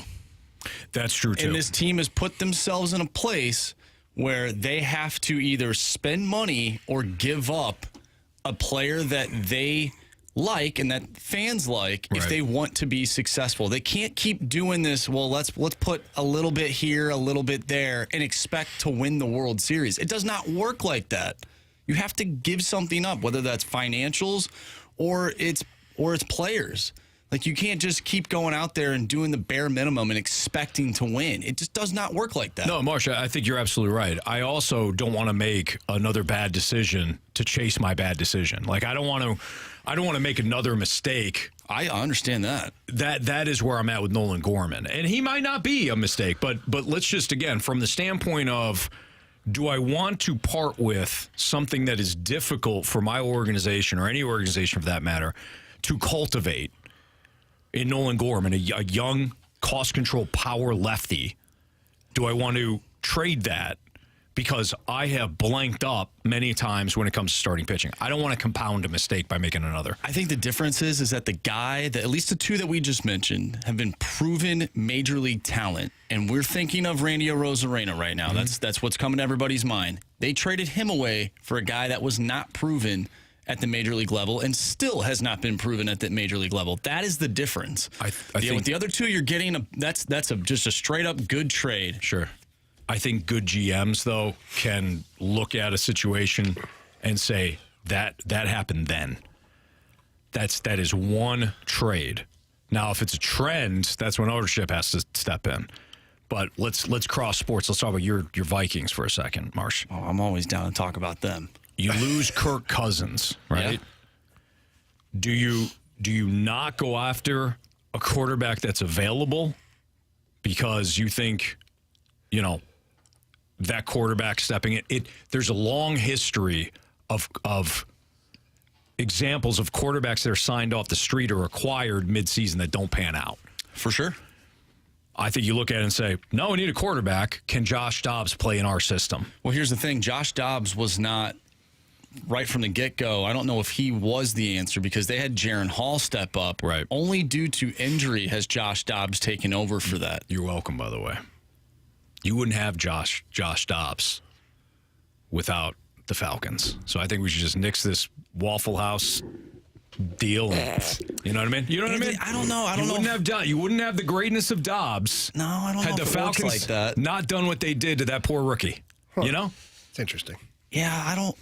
I mean, you make a solid point. Thank you. You make a solid point, but I think the Vikings smoked the Falcons, actually, if Jaron Hall's in. Well, I guess we'll never know. I mean, he just went right down the field like it was nothing. He probably would have. Yeah, he probably would have. I'm just saying, think about it, and we'll take a thank you anytime you're ready. Well, let's look at the Jets, though. The Jets, what are they doing? They didn't go out and get anybody. No. Well, they got Trevor Siemian, but they say we'd rather with watch their guy. Zach Wilson throw interceptions. And he stinks. By the way, watching that game last night, did anybody else just I just felt it. I go, he's going to throw a pick. He's going to throw a pick. He is going. I don't care how good he looks on this last drive. I'm waiting for that. There it is. Anthony. Like, you just know he's going to throw an interception. I tuned in. It was 6-3. Yeah, real barn burner. Then, I don't even know how long after that was 9-6.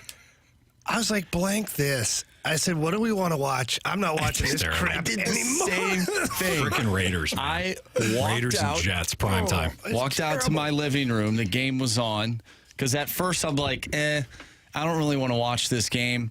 I'll check back and see what the score is around before halftime, just to check it out. If it's a good game, hey, I'll sit down, I'll watch it. I sat down on my couch, TV on, just crushing phone. I did not spend 1 second looking at that game. It got to a point in my house where McKinnon, my 14-year-old daughter, was wanting to watch something on TV. And I said, sure, anything you want. She goes, okay, I'm going to pull up YouTube. There's these two guys that listen to Taylor Swift songs, and they go over the lyrics and talk about the lyrics. I said, you know what? Look back at the TV. It's 9-6. Go for it. I'm in. Go for it, kid. Ashley and that I sounds sat exciting. there with McKinnon, and we watched these two dudes talking about Break Taylor down the Swift lyrics. And it was better than the Jets Raiders. I believe that. Well, what did you learn? Oh, she's got some pretty good lyrics, man. Okay. Did you hear the latest lyrics here? Oh, the changing of the song. I thought that was kind of cringy. I'm not going to lie. Oh, wow. I thought it was kind of cringy. I did. I saw the video. Like, her dad is celebrating with Travis Kelce, the new lyrics. I was like, oh, guys, come on. She's celebrating with his parents now, you know. I puked a little in my mouth. Narrative reality next in the Fast Lane. He's ready for the next game. On 101 ESPN.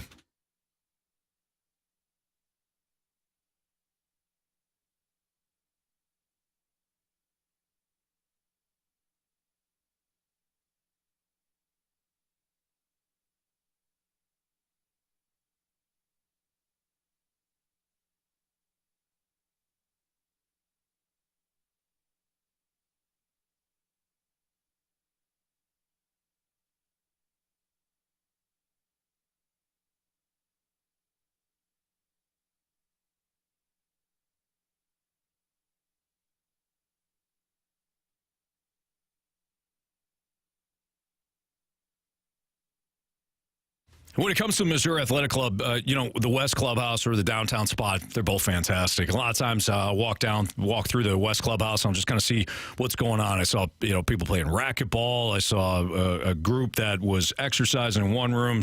Gym's always open. They got great training staff down there as well. And then, of course, you walk into the dining room, and they've got outstanding food, whether it comes to brunch or, dinner. Bars that are open, later on. The Missouri Athletic Club, man, it's got it all. And then you look in the wall, and they've got all kinds of different clubs within their club that they promote throughout the course of the months. It is great. That's my MAC, Missouri Athletic Club.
101 ESPN Sports Center. I'm Andrew Marsh. It's time for Sports Center Update, brought to you by Saliga Heating and Cooling. The Blues defeat the Avalanche over the weekend by a final score of 8-2. Braden Shen and Pavel Buchnevich both picking up hat tricks in the win. The Blues will be back in action tomorrow night, taking on the Tampa Bay Lightning. Pregame starts at 6. Puck drop is at 7. We'll also talk with Blues head coach Craig Berube at 4:30, so stay tuned for that. Once again, Blues and Lightning tomorrow. Pregame at 6, puck drop at 7. You can catch all the action right here on 101 ESPN. Week 10 of the NFL season comes to a close tonight as the Bills take on the Broncos. Pregame starts at 6:30. Catch all the action right here on 101 ESPN. I'm Andrew Marsh, and the Sports Center Update is brought to you by Saliga Heating and Cooling, independent American standard heating and air conditioning dealer.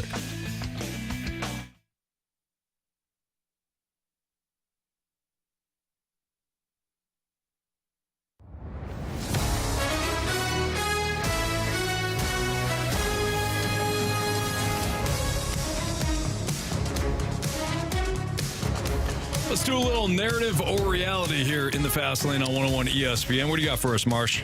All right, first one. Narrative or reality. Michigan is now America's team since everyone loves an underdog. Oh, my God. So it's a narrative. However, if you listen to Jim Harbaugh, it's a reality. This guy could run for president. He's taking a very difficult situation. What would you call it? You call that? Hurdle? No. It's a shoot. The word eludes me right now. Where it's just a problem, like bad publicity. Yeah. So, and he's spinning it into like Michigan is the victim. They're the underdog. They need to be America's team. Like what? Like, yeah. It's like totally ignoring the facts that you stole signs. Like, right. Everybody might be doing it. Fine. But you went to extensive lengths to do it. Yeah. And do I personally give a crap? No, I don't. I don't, because I believe that other teams are doing it too. But you can't sit there at the podium and tell me that you're America's team, you're the underdog, and everybody should be rooting for you. It's almost genius. It's almost genius, Jamie. Scandal. That's the word I was looking Scandal. for. Damn. Scandalous. Just got in there. Yeah. No, this is on you. You should start rooting for me now. That's what he's doing. Yeah, good for him. Well, his team looked fantastic again. We called that one on Friday. How about their coaches? How about their coaches' post-game comments? James Franklin, Penn State. No. Did you not see Michigan? No, Michigan. He goes, I blanking love you. I effing love that guy. That's our effing coach. Like right on the air. Kind of crying. Excited. Too. I was like, what's going on It's here a big right win now? at Happy Valley. You're good now. You weren't impressed, Marsh? I just don't like Michigan. Okay. Oh, As simple as that. I don't like it. It's beautiful in the summers. We have two America's teams now, that you don't apparently. like. And they both are filled with delusional fans. Wow. Holy smokes. Am I wrong? Well, I don't know if the Michigan fans are delusional. No, that's what makes the Cowboys so I was talking about Michigan. hateable. Yeah, Michigan, I don't know if they're delusional. I know a lot of Michigan grads and pretty good people. Yeah. Oh, I'm not saying they're bad people. I'm just you saying just call them delusional you know? sports fans. Well, yeah. I mean, I can't really say much. Cowboys I'm a I can- Vikings fan, but Cowboys I can give you. Michigan's the same thing, though. What have they done? It made the college football playoff last year. Great. What was the score? Who did they play? They lost to TCU. How are they doing this year? Not great. They were juggernaut last I year. rest my case. I'm sorry to all the Michigan fans out there. You're number 2 on this list. So you hate the Cowboys, you hate Michigan. Yeah. Who else do you hate in that same vein? Like the Maple Leafs? No, I don't really care about the Maple Leafs. They're always going to be a joke. Same with the Oilers. They'll never win. So there's not really a team that is like that in hockey? In hockey, what if the Bruins... Maple Leafs. That's what I said. I wonder if it's the Maple Leafs. I mean, maybe the Bruins, maybe not. I don't know. I think Boston fans in general are so full of themselves. Oh, wow. Like if the Bruins lose in the first round again this year, have an epic regular season That would be again, hilarious. and get bounced again. Like, can we put the Bruins in that category? Nah, I don't know. I don't know. I don't know. Yeah, I don't know. I don't know if we put them in that category. Just because they've won somewhat. They've won recently. Yeah, I mean, somewhat recently. And certainly. They've had a really good team for a long time. That's kind of the point, though, right? I guess you could throw the Maple Leafs in there. Like, the Maple Leafs are the Dallas Cowboys of the NHL. Yeah. Oh, they absolutely are. But, like, on, like, a list, if I had a list, like, they'd be under the Cowboys. Okay. Like, Everybody's under the Cowboys for Marshy. We understand your hatred. I just don't. Who's your favorite Cowboys player? CeeDee Lamb. So you do like the Cowboys? I like when they help my fantasy football. It's got to be a fantasy thing. It's got to be. I just think it's the fans. It's the fans that, and I think that's for everybody though. Like Chicago fans, when they're on Twitter and they're like, "Ha, Yadier Molina threw a ball past the third baseman." It's like Yadier Molina is better than every single player on your team, and he's been gone for half the year. And he just hit a home run. Like, this was a few years ago, of course. It's like, what has your team done in the last 100 years? You have one World Series to show. I don't know. Just fans irk me. Anyways, narrative or reality. I like it. The Cards will change their ways if they miss the playoffs once again. Wow, they're going to miss the playoffs again to change their ways? No, here's the thing. Are they changing ownership? Because I don't think owners change that much. They can. It's possible. But there's got to be something to when a team starts to win or starts to lose in a certain way, win in a certain way. I think it starts up top and then trickles down. We see that in companies. Yeah. And I don't think it's that different organizational-wise. I don't think if you don't change, if the ownership doesn't change, then nothing's going to change. You know what? I agree with you. Unless, like they make a move at the president, at the POBO position, and they say, we're going to go with someone different, and they bring in somebody that has just the resume. And that person pushes back on the ownership. But he's hired because the ownership respects him and what he's been able to do. And so maybe he's got a little more leeway to push back or to demand certain things. Like, I don't know. It's tough to change ownership's mind. However, you'd have to imagine if there's another year like it was last year or similar to last year, ownership's going to want to make a lot of changes. Yeah. Well, we'll find out. Last one here, narrative or reality. The next 10 games for the Blues will decide what kind of team they'll be for the rest of the season. That's a narrative. I don't think I think we get caught up, especially in hockey and baseball, course of 82 games and then 162 games. I think we tend to ride streaks too much. Because in baseball, it's like if you lose, if you drop 8 of 10, they're the worst team ever. You got to trade everybody. If they win 8 of 10, wow, this team could win a World Series. And it's similar in hockey. I think that we got to ride the streaks out. Mm-hmm. I don't know when we'll have a really good sense of what this team is.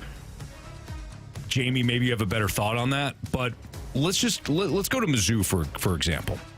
Mizzou, when they beat South Dakota and Middle Tennessee, do we change our thoughts on Mizzou?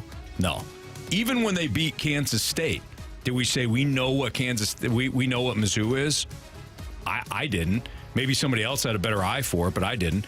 Memphis, Vanderbilt. It wasn't until the LSU game where I thought, oh, this is not the same Mizzou program that's gonna be paper tigers in bigger games. Like, they gave LSU everything, and should have won. That is when my perception of Mizzou changed. That was 6 weeks in. So we're talking about almost half the way through a college season. I'm like, I know what this Mizzou team is now. And again, that's just my own personal thing, but it's certainly with the Blues, going back to the Blues, it's not going to be the next 10 games where I say, oh, yeah, I know what this team is. No, I don't think it's going to define the season, but if we just look at the next 9 games for the Blues, they've got Tampa, which could be a tough game. Mm-hmm. San Jose, winnable. LA, tough game. Ducks, winnable. Coyotes, winnable. Predators, winnable. Blackhawks, winnable. Wild, winnable. Buffalo, winnable. So the next 9 games, you could potentially have 7 wins. Mm-hmm. I don't know if it's defining, but boy, it looks good in the standings. I think it matters more early in the season how you're winning and losing as opposed to the opponent. I think we get caught up in the opponent. No, I'm just looking at the opponent as right now the winnable games. Now the key is they have to be winning those games. Mm-hmm. You have to play to your ability to win those games. But if we're looking for something to define the season, and those are all a lot of those teams are in your division too. You have the Predators, the Coyotes, the Blackhawks. Sure, you're starting to bury some people too. Yeah. So next 9 games are not defining the Blues, but certainly they're important. I'm going to ask Jamie about something. I'm going to bring it on air. I gave him a heads up a couple of segments ago. Say, I had this thought, Jamie. How crazy is this? And Jamie looked at me and said, "You're crazy, just not now." We'll bring that on air next on 101 ESPN.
If you're looking to purchase a brand new vehicle or pre-owned vehicle, please visit my great friends over at Londoff Chevrolet. At Londoff Chevrolet, it's more than just a price tag. They want to take care of you from the moment you walk into the showroom, the moment you talk to one of the representatives. They want you to feel comfortable. They want you to be able to ask questions, and they want you to be like family. And they're going to treat you that way, too. And if you have a trade-in, well, we all know that Londoff Chevrolet guarantees top dollar for your vehicle. No questions asked. That's a Londoff guarantee. And the process is so easy. You find a vehicle. You can even go online and find a vehicle. You can get pre-qualified online. Everything is so simple that you're going to just love your experience with the Londoff Chevrolet team, because I can tell you that being a customer for over 20 years, they are fantastic at what they do. Just recently bought another vehicle at Londoff Chevrolet, and I could not be happier. And a good thing, too, is they have 2 locations now. They got the Florissant, Missouri, the original location, and they've got the Londoff Autoplex located out in St. Peter. So please stop by, visit those locations, tell them that Jamie sent you, and they love that. But if you can't get there in person, please get there online and visit them at londoff.com or londoffautoplex.com. Are you kidding me? Johnny Londoff Chevrolet.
Jamie, the second games against the Arizona Coyotes and the Colorado Avalanche have gone, how do I put this?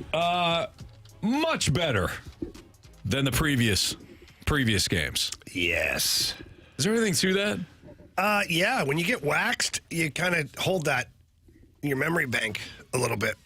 You know? What about systems-wise? I don't think changing things up. So one thing for sure, if you look back at the Arizona game, the very first game, the Blues got worked on their penalty kill. So the Coyotes' power play went to work, and they had a very clear way of doing business, and they beat the Blues with the same thing 3 times. And so you look at that from a coaching standpoint, and you go, okay, let's not do that anymore. Let's change this. And they did.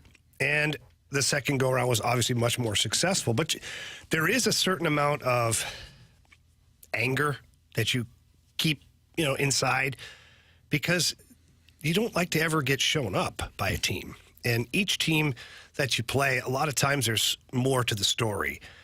And with Arizona, there's some players that were running around a little bit, that Liam O'Brien running around, and they were scoring goals, and the whole Clayton Keller show, and back in his hometown, which he's a fantastic player.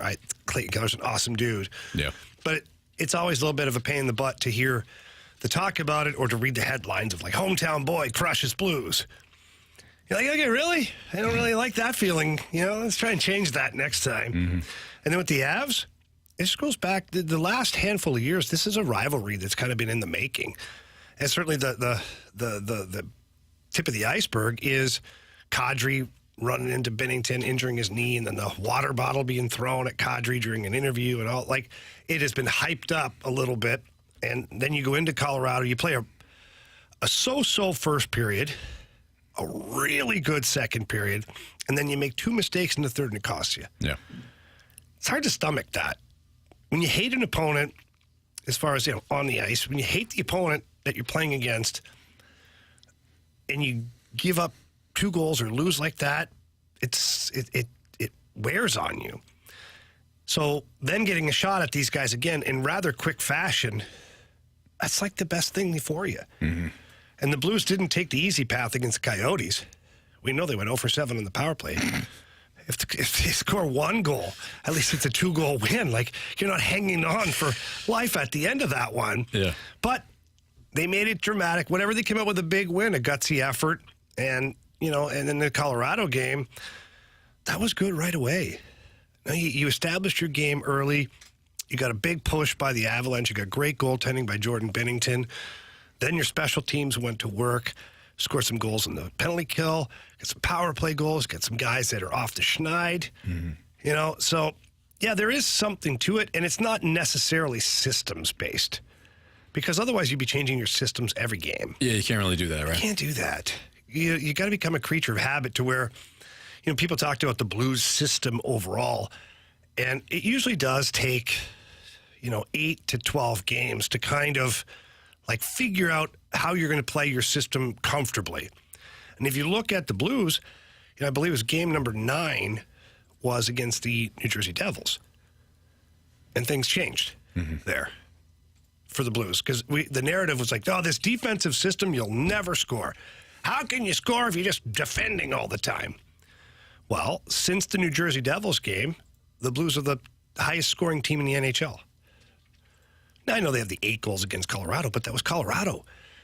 And I know the argument is, well, they're not playing well lately. Have you seen their roster? The roster's still really good. Yeah, they didn't swap with San Jose for that game. That's right. You put it to them.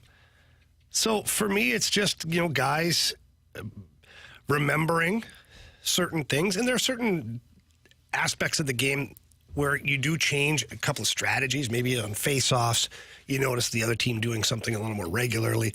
Like, that's where you can kind of tweak some things. Special teams, too, you can tweak some things. But your overall, like, your blueprint, your foundation of systems, that really doesn't change from game to game. Yeah. Whatever it is, it certainly looks a hell of a lot better this in game 2. So if they did make small adjustments, small tweaks, or learn something in the previous games, obviously it worked out. Well, and two, let's remember, those games ended up coming after the New Jersey Devil game. Mm-hmm. And so I'm using that right now as my landmark because I felt like that New Jersey Devils team is a really quick, skilled, young team playing very well. Albeit, Hughes got hurt in the first period, but it doesn't matter. He was still there for a good portion of the first period. And since that game, they've had the one speed bump against the Winnipeg Jets. Mm-hmm. It wasn't, a gem, but that's going to happen. But the rest of it has been just progressively getting better and better and better each game. Yeah. That's Jamie Rivers and Anthony Stalter. We got the Gauntlet coming up next. So we have another Gauntlet playoff contender that will take on either Marsh, Jamie, or myself next on 101 ESPN.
Warriors, 4 categories, 1 challenger.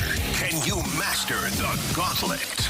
Brought to you by Master, your hometown source for business communications for more than 30 years. Visit masstour.com.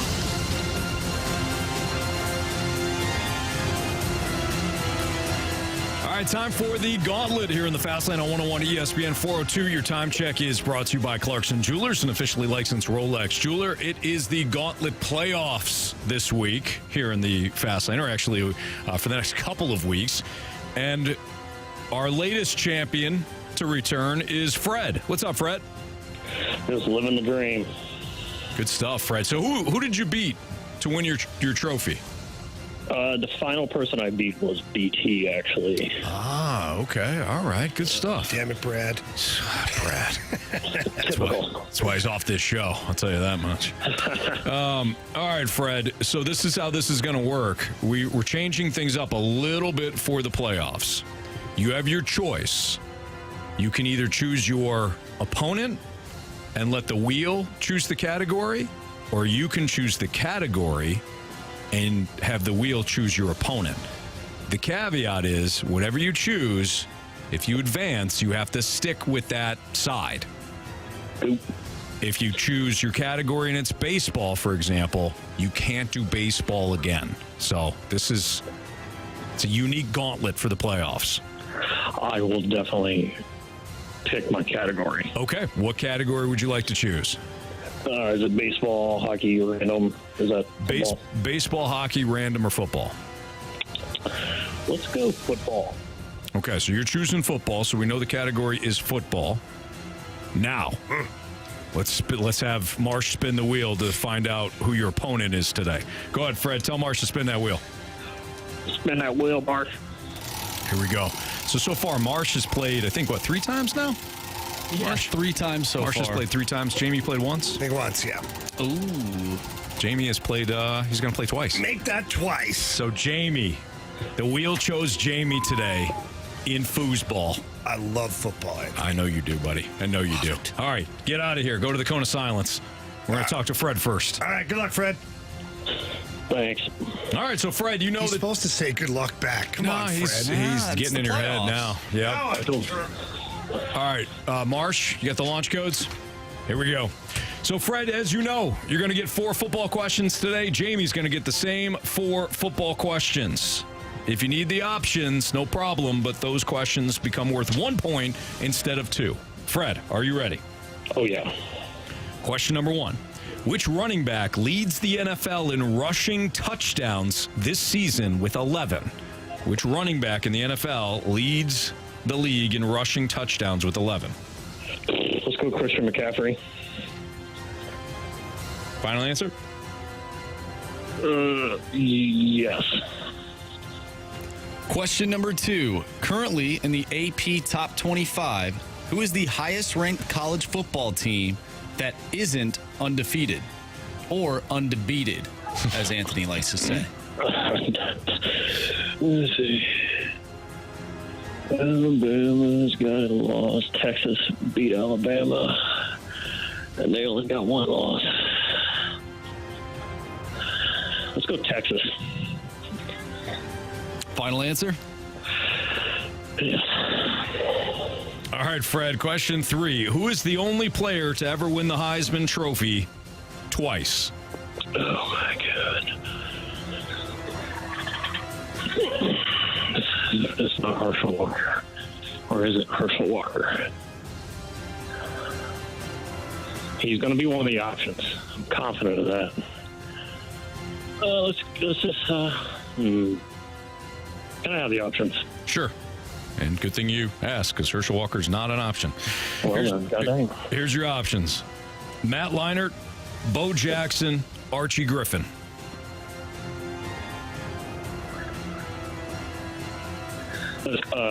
Archie Griffin. Final answer? Yep. Final question. Who was the first player to win back-to-back Super Bowl MVPs?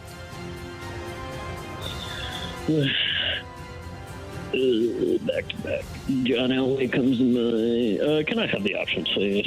Options are Terry Bradshaw, Bart Starr, or Roger Staubach.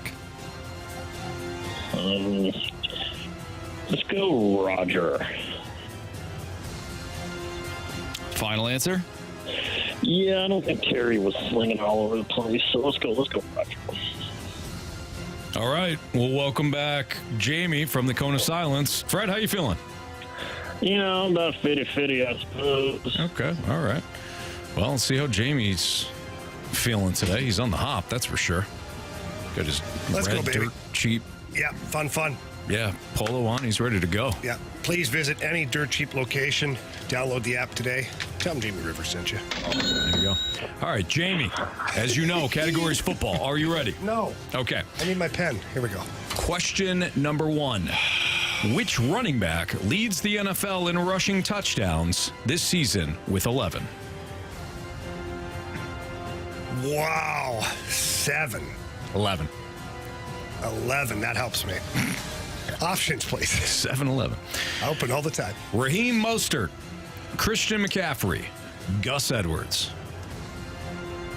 It's my guy, Raheem. Let's go, baby. Final answer. Question number 2. Currently in the AP Top 25, who is the highest ranked college football team that isn't undefeated? Okay. That isn't undefeated. Oh, wow. I haven't looked at the current rankings today. Isn't undefeated. Oregon is right there, and they're not undefeated. Quack, quack, quack. Oregon, final answer. All right, question 3. Who is the only player to ever win the Heisman Trophy twice? You think this would be easy? It isn't. Twice. Options, please. Matt Leinart, Bo Jackson, Archie Griffin. Matt Leinart, final answer.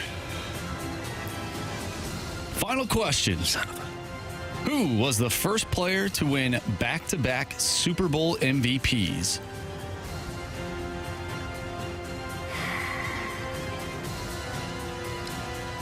Wow. Back-to-back Super Bowl MVPs.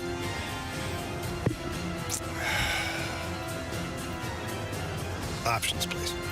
Options are Terry Bradshaw, Bart Starr, or Roger Staubach. Okay. Bart Starr. Oh, the Bart Starr Award is prestigious, too. We got to remember that.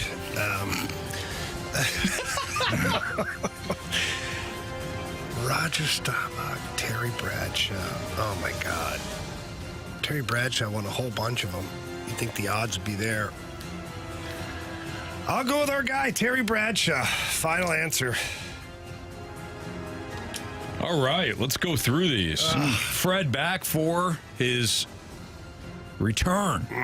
Gauntlet Playoffs. Jamie, his second playoff gauntlet. How did they do? Let's go over these. Who's the first player to win back-to-back Super Bowl MVPs? Fred, with the options, you went with Roger Staubach. Jamie, with the options, you went Terry Bradshaw. Correct answer is... Well, they didn't name an award after him for nothing. Bart Starr! Bart Starr, the Bart Starr Award. I honestly almost just said it because son of a... 0-0 between Fred and Jamie. Who is the only player to ever win the Heisman Trophy twice? Jamie, you went Matt Leinart. Fred, you went Archie Griffin. Oh. Correct answer is... It is Archie Griffin. It is, of course, Archie Griffin. Ohio State, the Ohio State University. But Fred did need the option, so Fred's got a 1-0 lead over Jamie. Which running back leads the NFL in rushing touchdowns this season with 11? Fred, you went Christian McCaffrey without the options. Jamie, you went Raheem Mostert with the options. Correct answer is... It is Raheem Mostert. It is Raheem Mostert. You would think with Christian McCaffrey scoring damn near every game, except for yesterday. Now they let him get all the way to the end zone, then they give it to somebody else. That's not true. Yeah. There's a documentary on something that happened like that, where they had a running back. It's a high school team. Used to get them all the way down the field, and then they'd give it to somebody else. That makes sense. Yeah. Either way, Jamie has now tied the score. It comes down to this. Last question between Fred and Jamie. Currently in the AP Top 25. Who is the highest-ranked college football team that isn't undefeated? Neither of you took the options. Not that it matters because you're tied. You have different answers. Jamie, you went with Oregon. Mm-hmm. Fred, you went with Texas.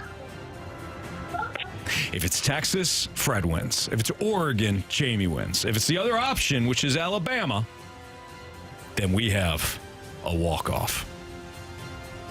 Fred.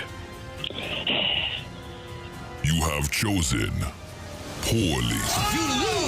It is the Oregon Ducks. The Oregon Ducks are the highest-ranked college football team with one loss. Jamie beats Fred today 3-1 because Jamie did not need the options on that Oregon pick. Fred, I'm sorry. Jamie got you today. Yep, better man won today. Maybe next year, right? Maybe next time. That's right. Fred, thanks for listening, pal. Have a good one. You Take care, too. buddy. All right. Nice job, Jamie. Nice job. Oh, man, I thought I was toast. You did well. I thought you Marsh and I knew you won after question 2, but yeah. Only because I had to think about that. And, like college football, and I was like, oh, my God, the Ducks are right there. They're right behind Washington. Yeah. And they've got a loss to Washington. I would have gotten that one, but Texas was a good guess, too, because I think Texas is I was right worried behind when he said Oregon. that because I haven't looked at the polls yet. Yeah. I was like, oh. Oregon handled business, though. I thought you were going to say quack, quack, quack, Mr. Bigglesworth. Quack, quack, Mr. quack. Bigglesworth, that's right. That's my version. That's okay? your version. Yep. Exactly. All right, we have Craig Berube coming up in 15 minutes. Again, bottom of the hour. Craig Berube of your St. Louis Blues will join us. Let's jump back into football. Some of the observations that we had from yesterday. What did we learn? What did we learn about the Sunday games? That's next on 101 ESPN.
All right, guys, listen up out there and listen good, because if you're feeling tired, maybe you're depressed, maybe there's anxiety, irritability, all these things are signs of low testosterone. And Anthony, all of these things, it's quite normal for men. It doesn't have to be a certain age either. It could be 20, 30, 40. No matter what, it's going to hit you at some point. That's why you got to head into Mentality and get checked out, because they've done wonders for Anthony and I, and the process, it's simple. Well, Jamie, it's all about knowing that, all right, as we grow older, we as men, we lose testosterone. The question is, are you going to do anything about it? That's the question, right? Because if we all know this, we all have the information.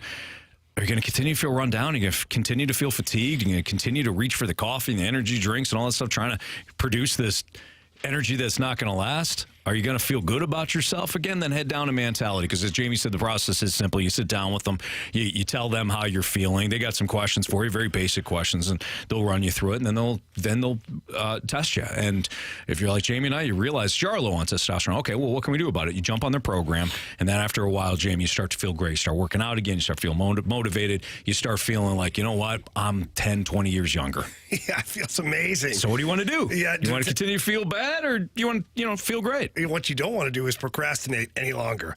Get into either location. Tell them that Jamie and Anthony sent you in.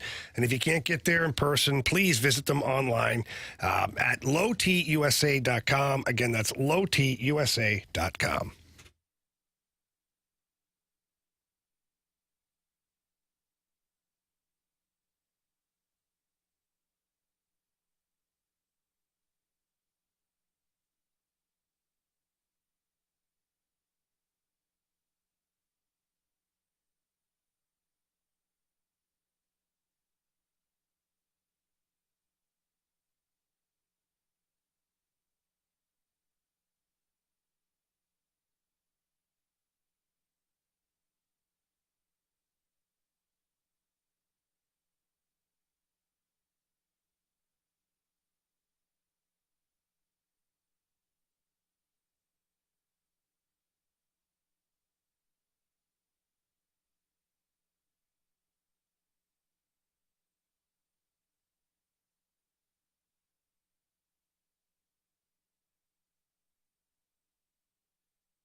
Fastlane on 101 ESPN. So what did we learn about yesterday in the NFL? What did we learn? If you were to say, all right, what is the number one thing that I learned about a team or a player? What was the number one thing? Or one thing. It doesn't have to be the number. I think there's almost like one thing per game, to be honest. I'll start with the mustache of Arthur Smith not actually deciding whether or not they can win a football game. That guy that's correct. sucks as a coach, by the way. Yep. That's like I have no axe to grind. The Falcons, Anthony, I like to poke fun at you. Yeah. But I don't dislike the Falcons they're at all. irrelevant. They're NFL irrelevancy. But watching Arthur Smith coach and then watching him at press conferences makes me want to, I don't know, do something I shouldn't. Yeah. I can't Well stand said. the way he speaks to the media, his responses, and then his coaching is just atrocious. It is absolutely atrocious. I'll give you a small example, then we'll move on. You know, when you watch these games, Jamie, you watch the Eagles, for example, the brotherly shove, right? It's foolproof. Get the quarterback who squats 6,000 pounds and you move him forward, right? You watch some of these other games. Last night, in fact, was it last night? Last night's game? You watch that? Couldn't have been last night's game.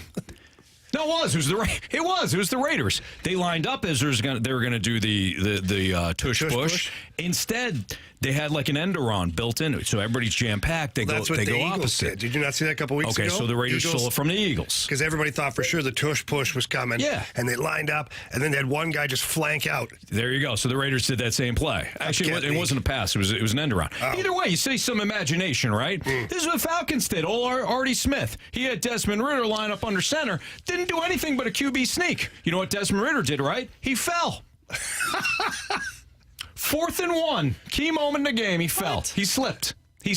Gave the Cardinals the ball right back. No imagination, no nothing. Why do I feel like... Let's put the ball in his hand. I would have rather had Bijan Robinson line up 15 yards back. I don't care. Typically, you don't line up that far. I'd rather have that and have him full head of steam than that. You know what I picture when I look at the Falcons? I picture Desmond Ridder. He's up at the podium following the game. And somebody comes running up and puts their hand on his head. And when they pull on his hair, it's a mask that pops off. Scooby-Doo. And it's Marcus Mariota. Yeah, yes. I fooled you all.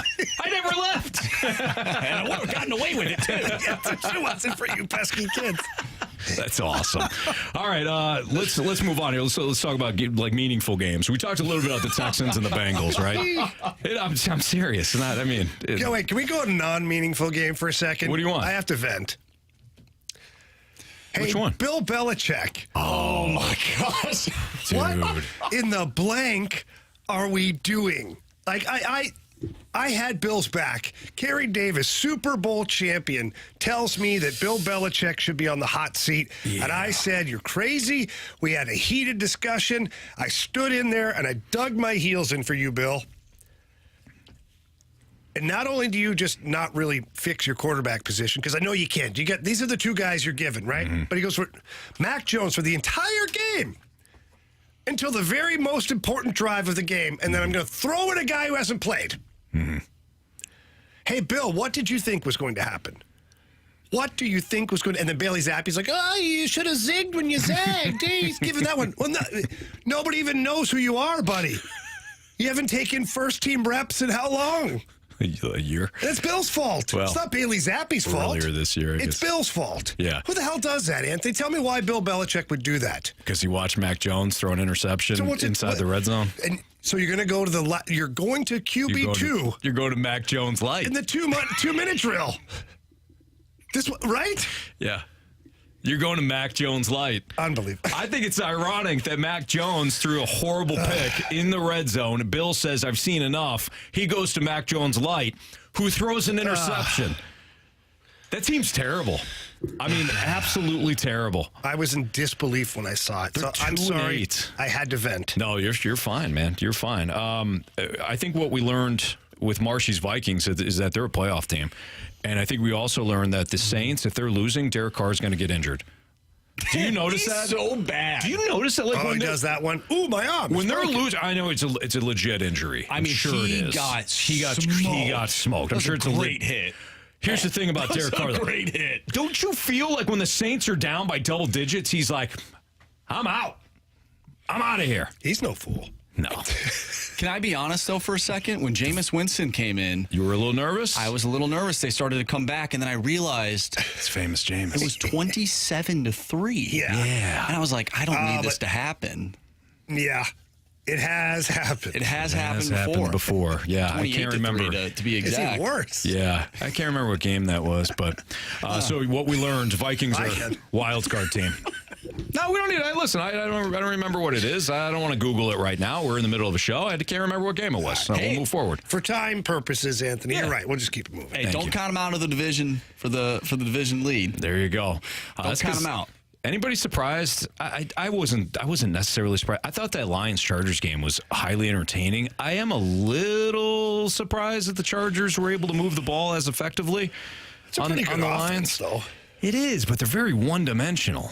By the way, did you see that the final play to get the Lions into field goal position was the exact same play that Jacksonville used on the Chargers to eliminate them? Oh, wow. Was it? That's salt in the wounds. I didn't see that. I saw it on... I saw the play, but it didn't dawn on me it was the same play. I saw it on old X Twitter here, or Twitter X, however you want to do it. Yeah. The Lions pulled up the exact same play and beat them with it.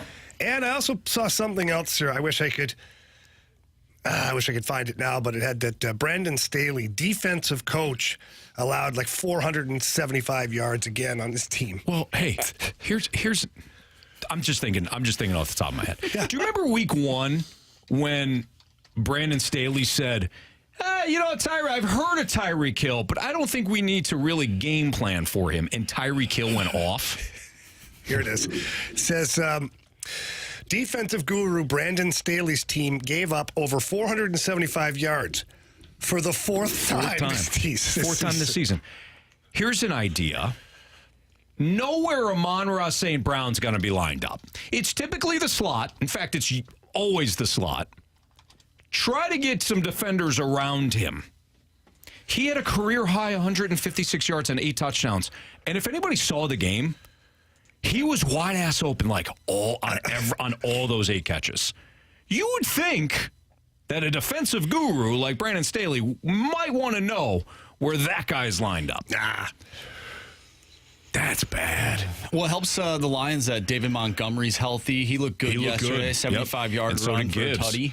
Gibbs looked good. Gibbs looked explosive. They're a scary team. I think for them, they are their own worst enemy when it comes to whether or not they're going to make a deep run in the playoffs. I could see that. I also think if you're going to talk about their own worst enemy, there's no team that beats the Ravens. They are their own worst enemy. I mentioned this before. The Ravens have 3 losses. None of their opponents beat them. Not a one. They handed the game to the Steelers. They handed the game to the Browns. They handed the game to the Colts. It's unbelievable. That is the best team that doesn't want to win sometimes that I have ever seen. They were pounding Cleveland. Are you going to ask Chief about it? No. We'll stick to the positives with Chief because his Blues pounded the Avalanche on Saturday. Chief next in the Fast Lane on 101 ESPN.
Jamie Rivers here. I want to talk to you about your car or your home insurance, and I want to talk to you about choosing Tracy Bibb and the Bibb Agency with Allstate Insurance.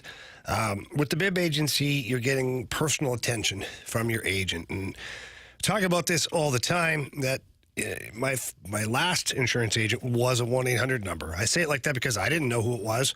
It was a big company with a 1-800 number that made it really difficult for me to get information, made it difficult to make a claim, made it difficult to negotiate rates. It just wasn't fun at all. Well, when Tracy Bibb took over everything for me, it changed. It changed right away. And now when I need some help, or maybe I have a question, or I want to look at rates, I just pick up the phone. I'll call Tracy Bibb and the Bibb Agency, and they take care of me right away. And if there's something that happens, which, we don't want that to happen, but we know things do happen, they're right there. They hold your hand and they walk you through the process from start to finish, and you feel comfortable about everything, and you're not nervous or scared or frustrated. That's the biggest thing. So please call Tracy and the Bibb Agency today for a free non-committal quote. That number is 314-328-4260. Again, that's 314-328-4260. It's no fib. You're in good hands with Tracy Bibb.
ESPN Sports Center.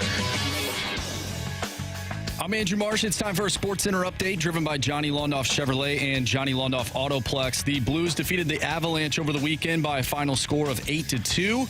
They'll take on the Tampa Bay Lightning tomorrow. Pregame starts at 6. Puck drop is at 7. You can catch all the action right here on 101 ESPN. We're going to talk to Blues head coach Craig Berube coming up next right here in the Fast Lane. Don't go anywhere.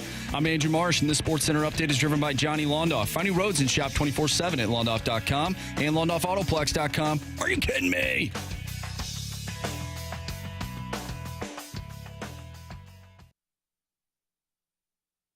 Time now for Chatting with the Chief with the coach of your St. Louis Blues, Craig Berube. Brought to you by Fisher Window and Door, your Marvin dealer with showrooms in Brentwood and East Alton, Illinois.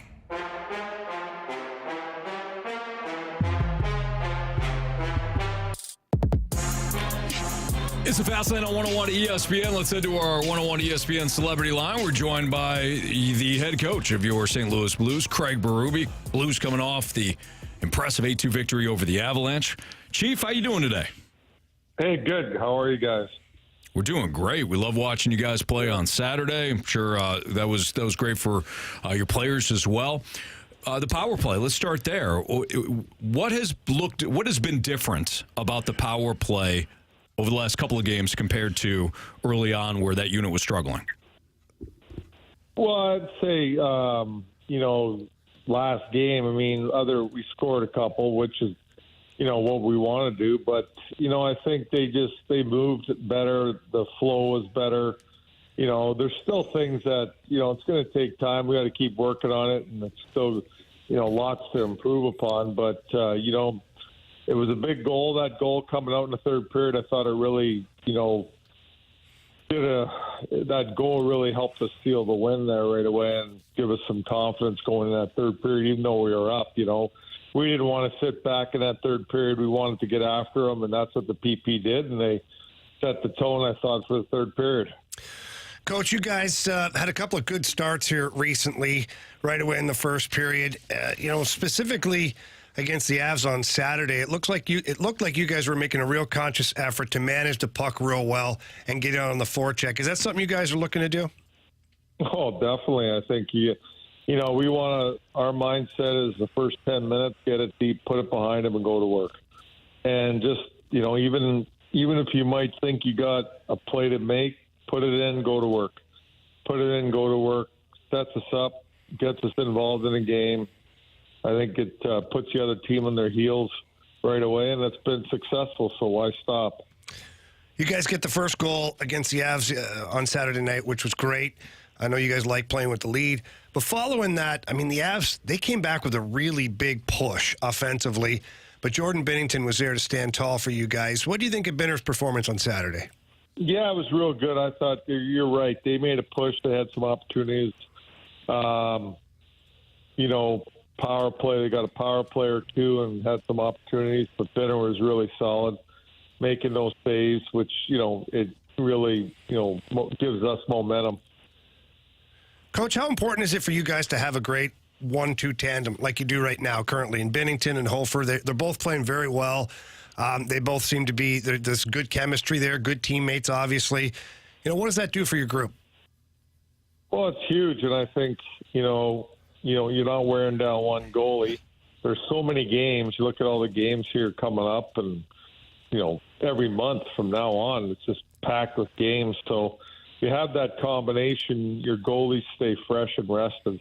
And I think your team feeds a little bit differently on each goalie, which is okay. They're not the same goalie. So we're right now it's going real well that way with that 1-2 punch, and that'll be a big deal here throughout the season. Coach Craig Berube joining us right now on the Fast Lane on 101 at ESPN.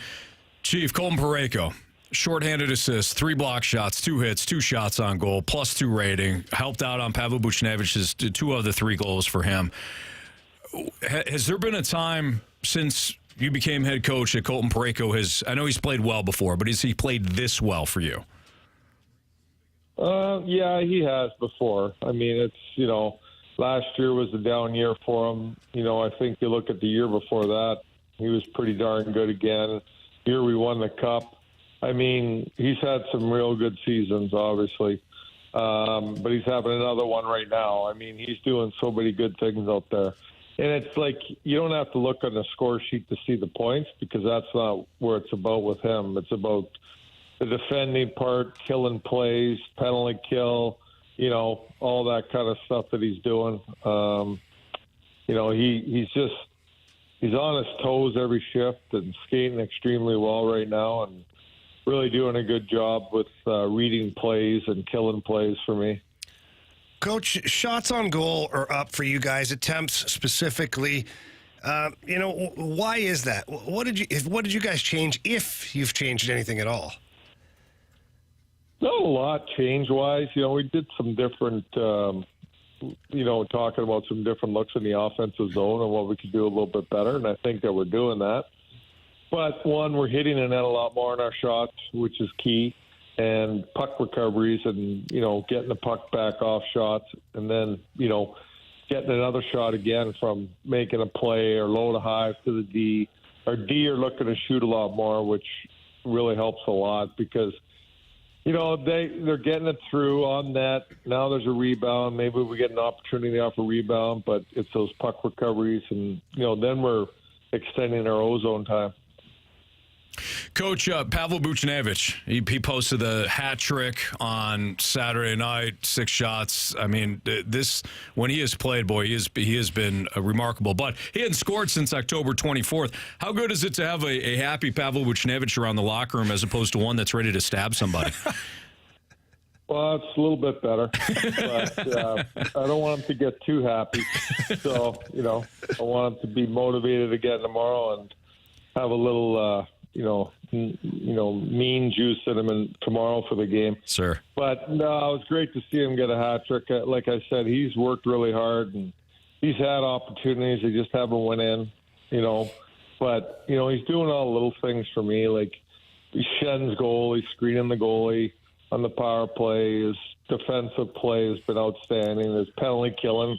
Those are the type of things that maybe go unnoticed. And, people are looking at the score sheet all the time, but it's not all about the score sheet. It's all the other stuff that he does. He's a valuable player, whether we want him to score and we need him to score, but that's not what it's all about for him. Chief, a good friend of ours, Ken Hitchcock, goes into the Hockey Hall of Fame, and I know you know him very well. I knew Hitch for quite a while here in St. Louis, and I don't know if there's anybody with more knowledge about the game of hockey, past, present, or future even, than Ken Hitchcock. But, what did a guy like Hitch mean to you throughout your career? A lot. I had him as a coach, obviously, as a young player, as a pro, and then, coaching with him in Philly and learning off of him and just helping me along the way. I mean, he's been a great mentor for me. He knows a lot, obviously, about the game. We all know that. And he loves the game so much that he wants to just help as much as he can, That's Ken for me. Like, you call him anytime. He's willing to talk about things and try to discuss things, what you can do better. And that's even now.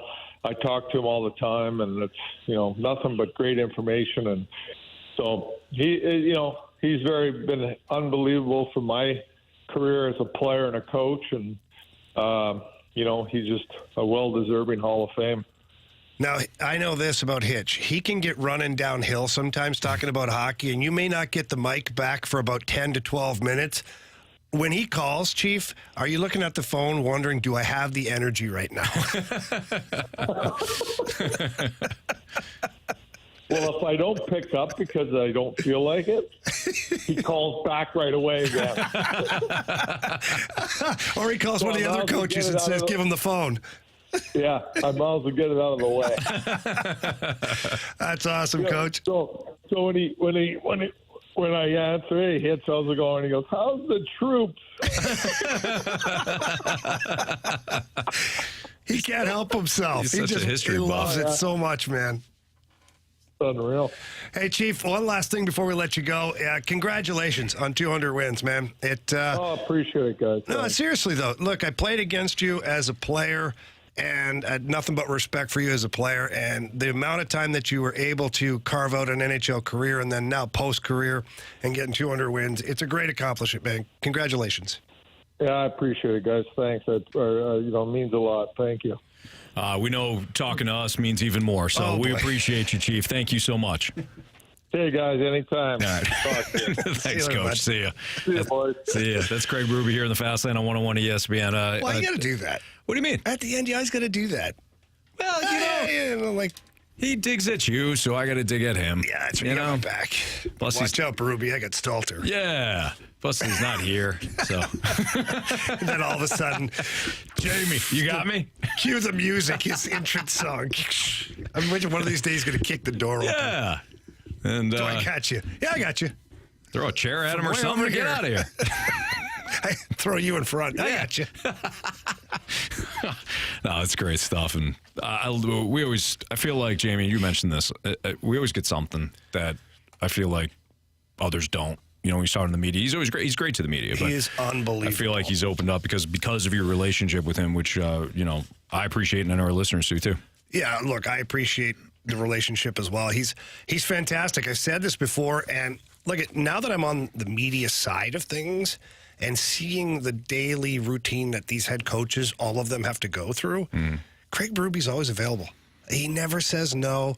He's never, like standoffish. And you look at some of the other markets, and it's not that way. Coaches get irritated, whatnot.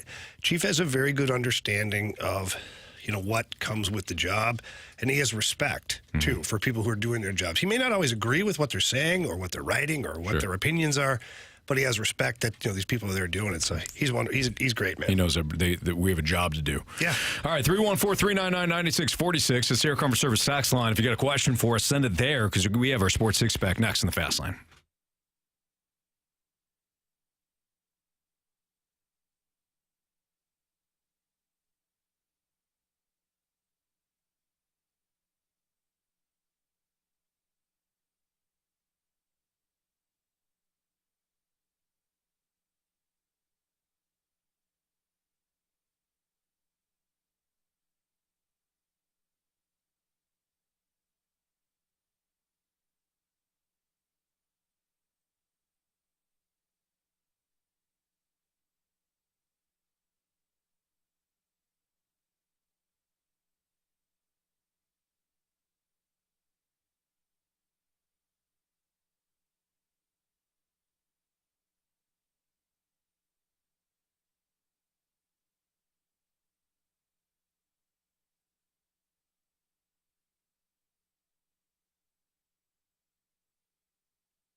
Jamie Rivers here. I want to talk to you about the medicine shop. And fellas, if you're listening right now and you're currently using ED meds, you're probably paying too much. I know you are. The little blue pill, the little chewy ones, all that stuff. Quit paying too much for that stuff. Head over to the medicine shop in St. Charles. They are your destination for cheap ED meds, and they always have the generic called Sildenafil for less than $2 a pill. Prescription is required, of course, for that. And if there's any other medicines that you require on a regular basis, they have a great program where they offer you free discreet shipping and delivery to your home or your workplace. And if you're like me with a crazy schedule, this is perfect. You don't have to worry about scrambling to get to the pharmacy to pick up stuff. No, the medicine comes to you, which is awesome. I absolutely love that program.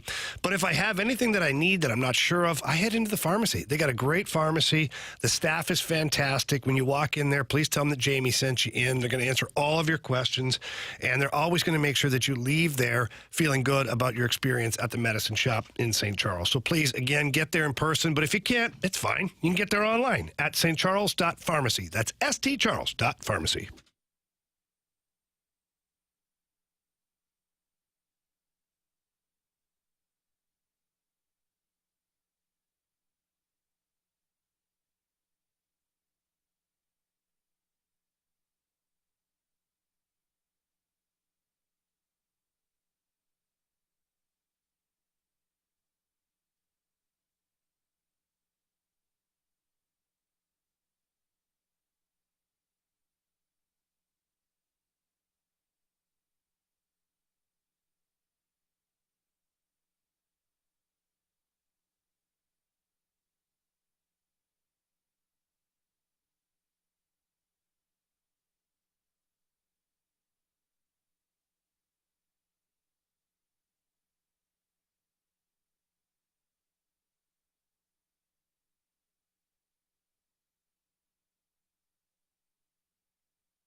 time for the Fast Lane to answer your sports questions. I want to ask you a bunch of questions. I want to have them answered immediately. Asking me all these weird questions. Answer the question. Answer the question. Answer me! The Sports Six-Pack is refreshed by Maggie O'Brien's, your go-to Irish pub in St. Louis for over 42 years.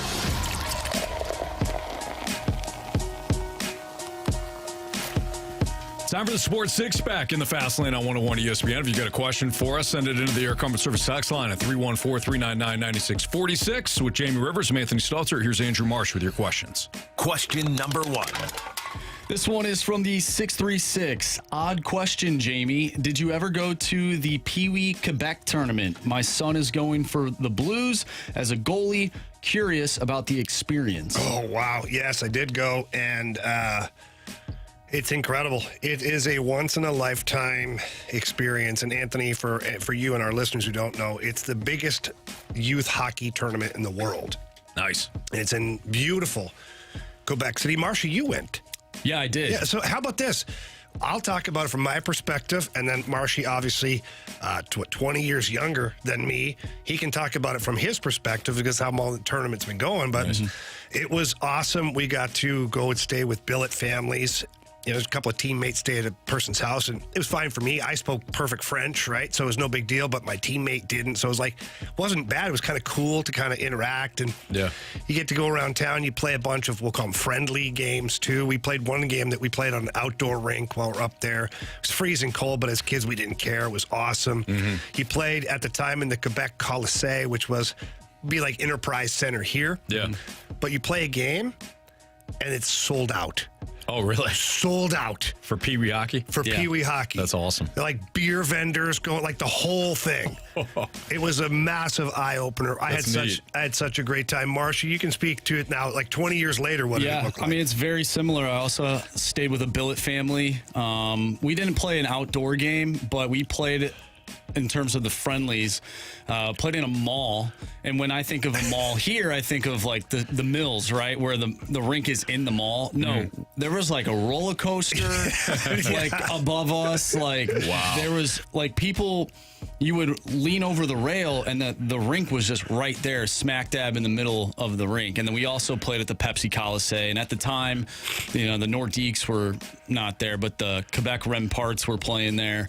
And yeah, so actually, if you win the first game, you get to, it's a double elimination, but if you win, you get to stay playing at the Pepsi Colisée, and if you lose, then you go to another rink and you get put in the loser's bracket. You can win the loser's bracket and make it to the final, but luckily we never lost, so we got to play the entire time there. But Jamie's right. Yeah, you won it, right? Yeah, Marcia's team won this damn tournament. That's awesome. Yeah, it was pretty cool. Al McInnes was your coach? Yeah. Chopper was their coach. I remember this team. I didn't know Marshy at the time, obviously, whatnot, but yeah, they went there from St. Louis and dusted off all the competition. Nice. It was pretty cool. We almost played the Quebec Junior Remparts.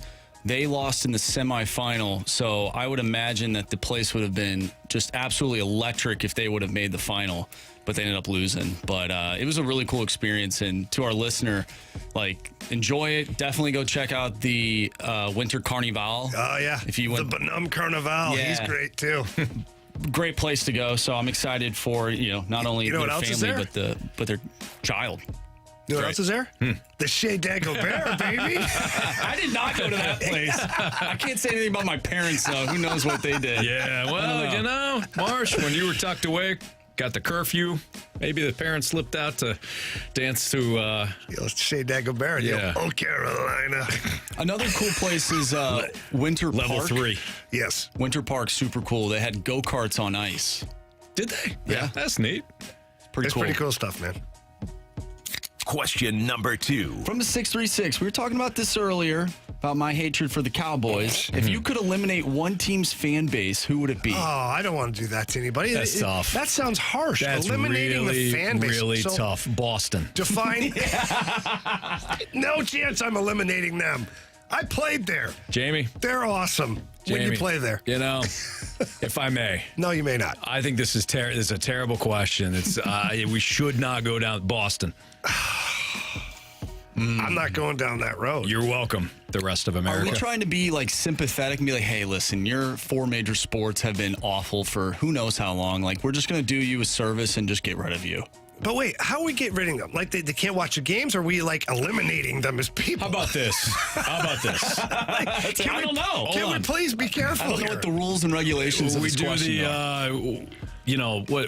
Whatchamacallit from the Will Smith movie. Oh, the little Men in Black, the mind eraser thing. That's all we're doing. So we just eliminate. Okay. So we're not like eliminating them. The Boston teams don't exist now, and they don't know. Like they're alive. They just root for other teams now. Yeah. I'm not eliminating the Boston fan base. I'll tell you that right now. Yes, they're hated. Yes, they're obnoxious. Yes, for the visiting team or anybody else, you hate them. Having played there, I loved it. I loved every minute of it. I loved how obnoxious and passionate and heated they were. Because if you play hard and, you got a winning team and you do, it's awesome. Mm-hmm. It is awesome. In my year there, we had a real good team with the Bruins, and the Patriots went on to win the Super Bowl. I mean, things could not have been better in Boston. So screw you, Anthony. Yeah, Jamie, you're still not answering the question, though. I thought I did. I defended the people of Boston. Yeah, that wasn't the question. I'll throw one out there. What about the Bay Maple Area? Leafs. The Maple Leafs. Uh-oh. They're Wow. obnoxious. Maple Leafs fans are obnoxious. They are. They feel like their team is like a Rolls Royce, and the rest of the league is like a, I got junk car. Even with 0 championships in how many decades now? But it's something. If it's not like they're the best and you're the worst, it's their team. They just obliterate their team. They obliterate the coach. They go after the mascot. Like, it's everything. What'd that leaf do? Well, it's a bear. It's a polar bear. Yeah. Well, that's a problem. That's the problem. I know. You got to get a giant leaf out there. But they're obnoxious. Every single one of the Leafs fans were one breakaway away from making the NHL. Just ask them. Or the coach screwed them over, or they got injured. Right, Every bar in Toronto. Damn lawyer screwed me. Has Toronto Maple Leaf should-have-beens. Yeah. My coach when I was 7, he screwed me over. Otherwise, I'd be playing right there next to Matthews. Yeah. No, you wouldn't. No. They haven't won a Stanley Cup since the Blues entered into the league. That's a long time ago. The year before. But Blues been around for a hot minute. The whole hockey world seems to revolve around the Toronto Maple Leafs. And I just, no thank you. It's incredible. All right, let's continue our Sports Six back next in the Fast Line on 101 ESPN.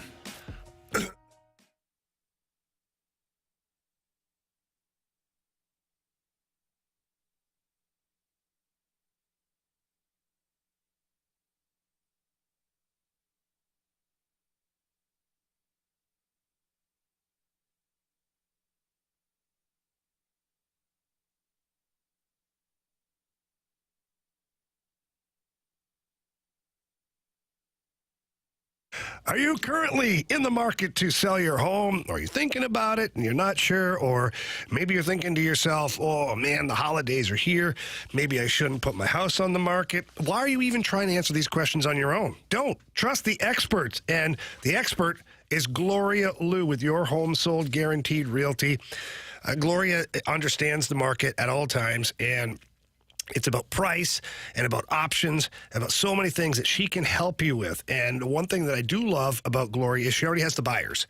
She's got a database with thousands of ready buyers that are able to create a higher demand for your property and hopefully more money for you when all is said and done at the closing table. But she also has options, and my favorite option you hear me talk about all the time is the guaranteed sales. That's where Gloria will sell your home at the agreed upon price between you and her. And if she doesn't, she'll buy it herself. And she guarantees all of that in handwriting. So please pick up the phone, call Gloria Liu today, tell her Jamie Rivers sent you.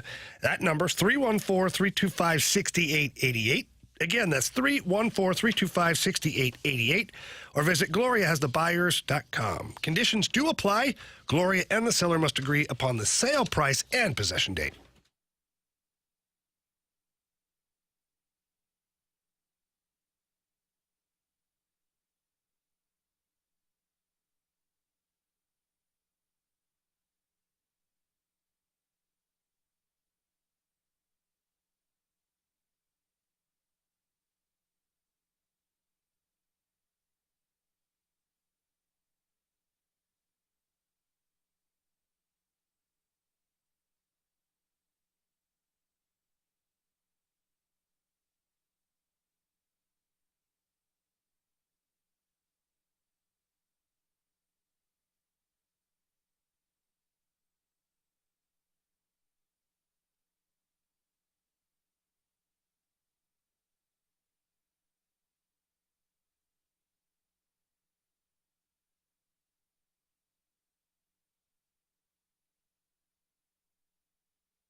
Answer the question. It's time for the Fast Lane to answer your sports questions. I want to ask you a bunch of questions, and I want to have them answered immediately. Asking me all these weird questions. Answer the question. Answer the question. Answer me! The Sports Six-Pack is refreshed by Maggie O'Brien's, your go-to Irish pub in St. Louis for over 42 years.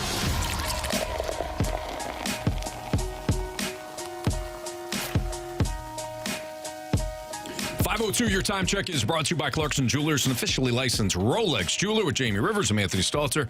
Back to Marsh with more of your questions for the Sports Six-Pack. Question number 3.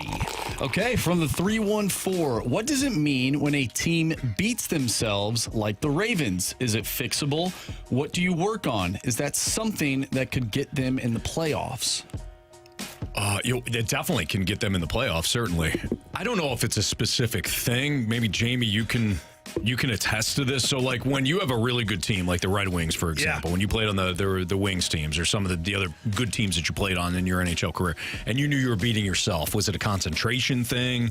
Was it, you guys got lackadaisical in certain moments of the game? That's what I view the Ravens. I feel like they get into for example, the fourth quarter, 8 minutes left. You got an opponent you can finish off. Done deal. And they just get sloppy. They get sloppy with the ball. Lamar gets sloppy with the ball. Yeah. Even some of their, they allowed Deshaun Watson, who's not been good, to move the ball too much in the second half. So I wonder if it's just a concentration or a focus thing. It's all of it. It's what it is. It's a complacency. It's concentration. It's focus. It's, it's not that they're bored with their opponent, but when you have a real good team, sometimes you veer off the course when it comes to whether or not, like for hockey, like systems-wise or puck management. You try a play you shouldn't try because, what the heck, whatever. Right. We're the Red Wings or we're the Blues or you know what I mean? Where in football, I could see, the details of running certain plays or picking up certain assignments. Some of that could fall to the wayside as well. So, yeah, it's all of that stuff. And that's the coaching staff's job and the leadership group to recognize when that is happening and to try and correct it and stop it before you end up losing. Sure. I mean, the other thing here too is that if you look at the Ravens, when they got up 31-17 yesterday, got the ball back when the Browns had scored to make it 31-24. They run Gus Edwards for 2 yards, and then Lamar had his throw batted up in the air, and picked off for that pick six by Greg Newsome II. Run the ball. That is a moment you have got to be able to not just choose to run the football, but run the football effectively. That's the difference I think in football. When you have an opponent down, and at 31-17, you got the Browns down. You have to run the ball effectively. The Chargers in the playoffs last year did not run the ball effectively. They did not have a power game to match their passing game. And what happened? The Jaguars stormed back. Mm-hmm. The Falcons, when they lost the Patriots in the Super Bowl, they did not run the ball effectively. You have to force the Patriots to play the clock now, not you. And instead, you give them more opportunities to come back on you. So it's not just, again, choosing to run the football. It is effectively running the football. Look at the Eagles, man. When the Eagles need an 8-minute drive to salt away a game, they can do it. Mm-hmm. One thing before we get to the next question, Anthony, we had somebody on the Air Alliance YouTube channel, Gatorbait, says, hey, Jamie, isn't your mom a Maple Leafs fan? After you eliminated them? Yeah. And got a text about a minute and a half later. Mama Rivers. Mama Rivers, watch out. I'm a fan. Sorry, Mom. I love you. I'm sorry. How could you do that to your own mother? I really wasn't thinking about it in the moment. And then as soon as Gatorbait brought it up, I was like, oh, man, my mom is a Maple Leafs fan. Jeez. Sorry, Mom. You've got Ottawa and Montreal now. Oh, wow. You got on his high horse when I was talking about Boston. Yeah. Marsh. He could have just jumped right on board. Nope. But no, he had to get on his high horse, and then he eliminated his own mother. Yeah, you throw it right under the bus. Yep. That's ridiculous. She's got 2 other teams she can cheer for. She don't like those teams. Yeah, she kind of does. She likes the Maple Leafs. Yeah. It's her team. Well, you know. The Maple Leaf, the Toronto Polar Bears. She loves them. Sorry, Mumsy. Question number 4. From a 618, across the major sports, do you think that college coaches are better coaches than professional coaches, or do you think that professional coaches are better than college coaches? It's 2 different animals, man. Yeah, it's tough, too, because there's more college teams. And college is about, okay, so college coaching, there's recruiting, which is like sales, is what it is. You're selling yourself, you're selling your program, and you're trying to get the kids to like you. Being a pro coach is the kids are trying to get the coach to like them. You know, like to draft them, to pick them up, to play them.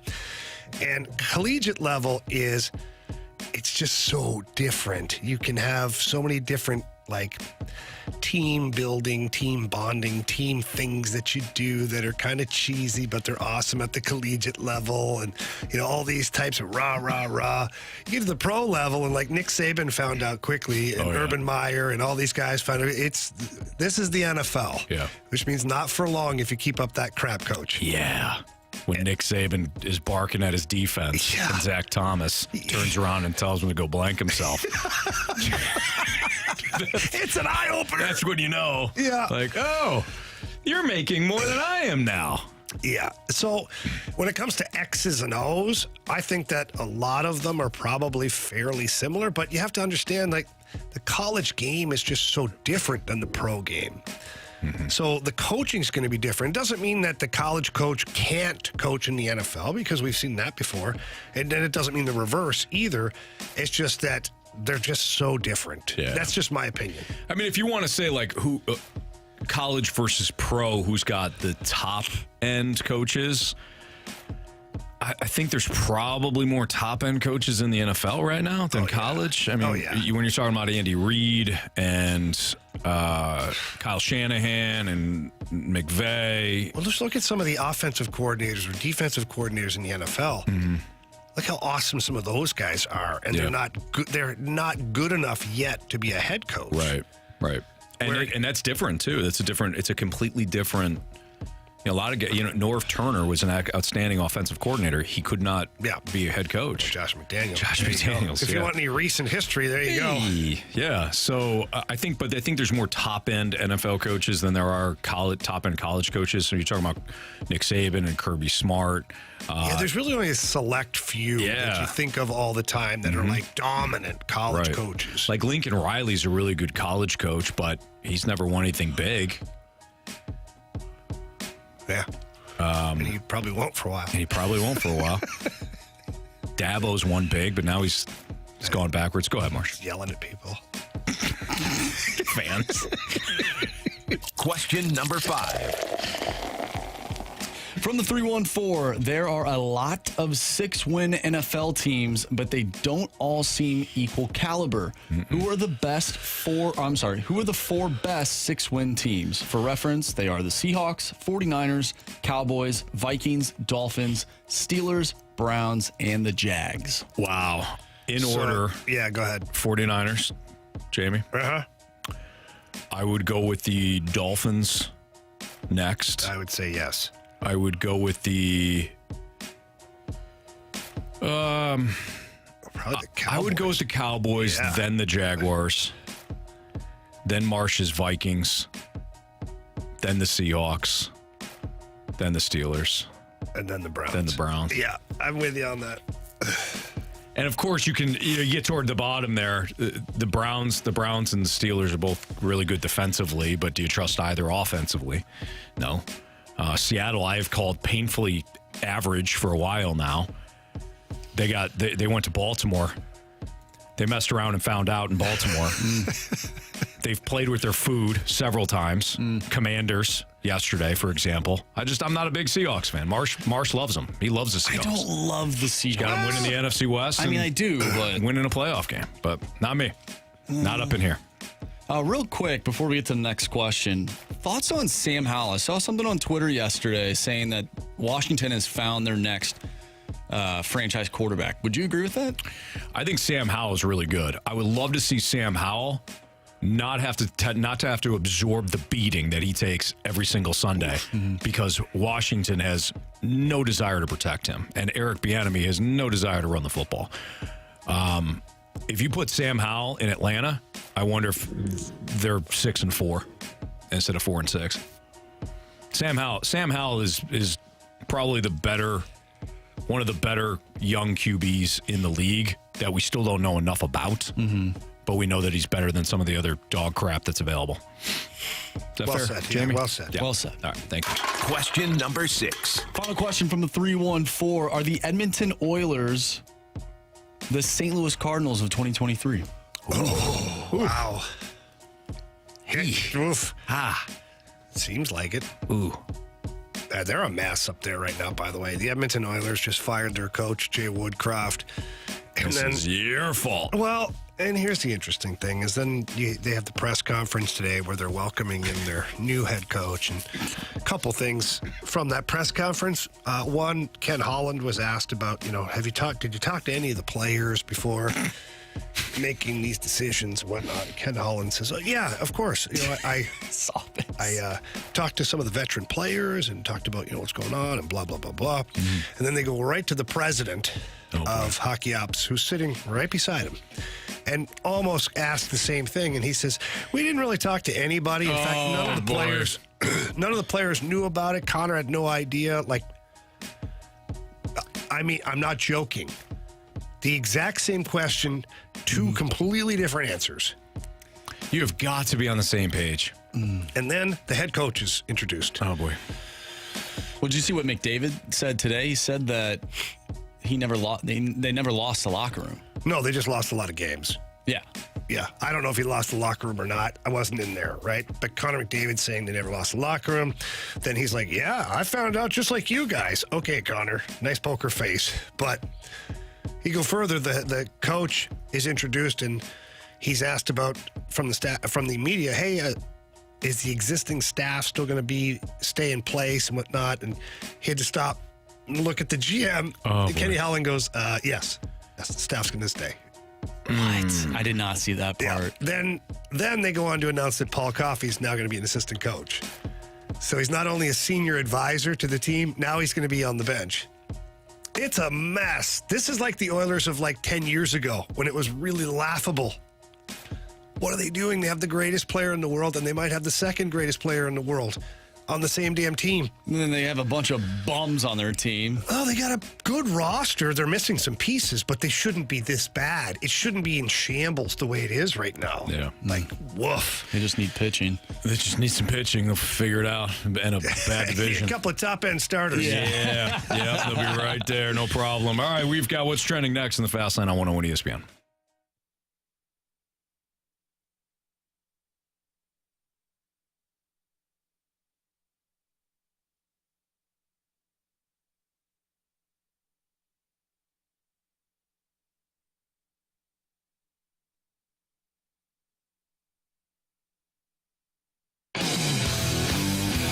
If you've got a vehicle and you want to upgrade the look of that vehicle, head over to Pure Performance. They are your one-stop shop for all aftermarket modifications. Pure Performance, they carry any accessory for your vehicle. Doesn't matter, old models to brand new, from sunshades, how about soft tops, trail doors, off-road gear, bumpers, light bars. Pure Performance has you covered in all of those categories. They got a beautiful facility in St. Peter's. It's right off of Highway 70. You get by there. It's a 25,000 square foot facility, by the way. Walk in, ask for Shelby. Tell Shelby that Jamie Rivers sent you in, and then tell Shelby what you're looking to do, what kind of vehicle you have, what you're trying to do. She's going to make sure that she points you in the right direction, and then she's going to hand you off to the technicians who do amazing work. I saw a Bronco not too long ago. I talked to you guys about it. All black. It had some amazing accessories. I was blown away with how amazing it looked, and it went in there completely stock. And Pure Performance made magic. It was unbelievable. So please get in there and see them. And don't forget, they also have a full-service garage. So anything else you need while you're there, they can take care of you. And say hi to them when you're there. And after that, go visit the website, pureperformance.com, or Yeah, pureperformance.com. That's pure, P-U-R, performance.com.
What's trending in the world of sports? The Fast Lane has you covered. What's trending now? Brought to you by Goodwill. Donate to Goodwill to win a magical Polar Express staycation.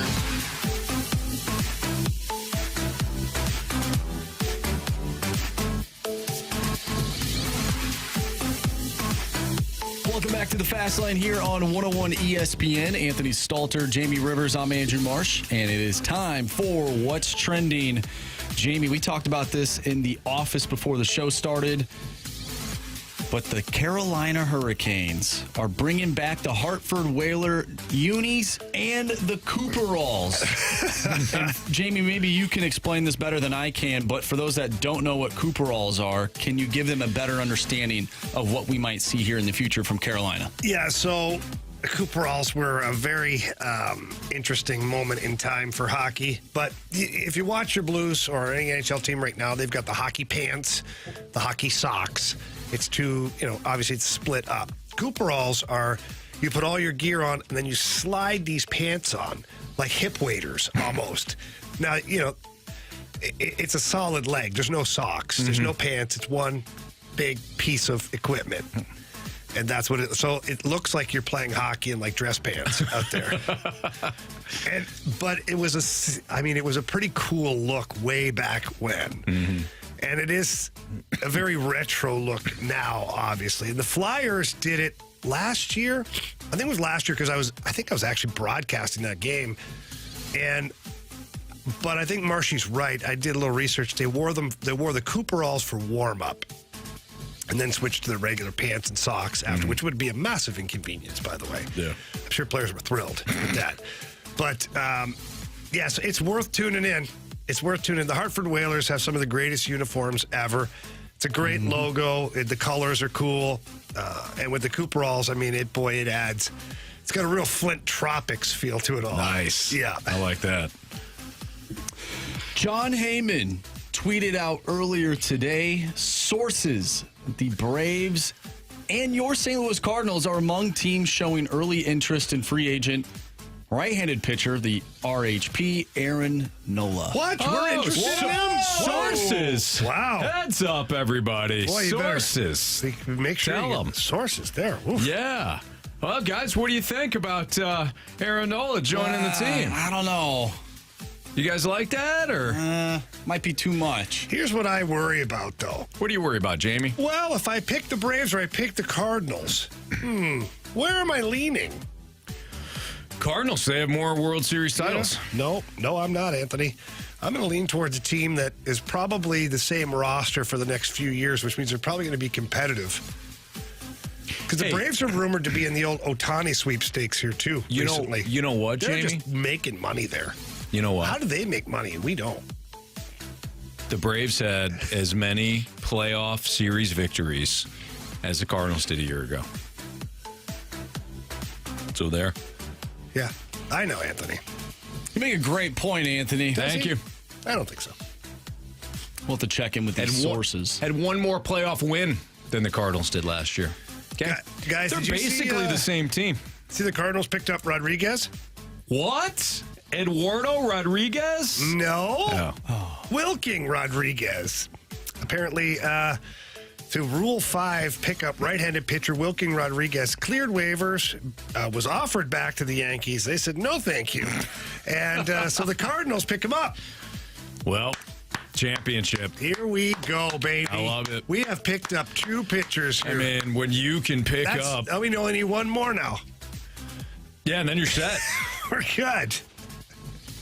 I'm excited. I don't know about you guys. Dang it. You know what? Everything's fine. They're going to be fine. Are they? Nope. What else you got, Marsh? So I saw this on Twitter today. This is from Aspen Institute. Aspen. Yes. There was a study done. Aspen Institute, is that what you said? Yes. Naturally. Okay, go ahead. So there was a study done. Core participation in select sports ages 6 through 12.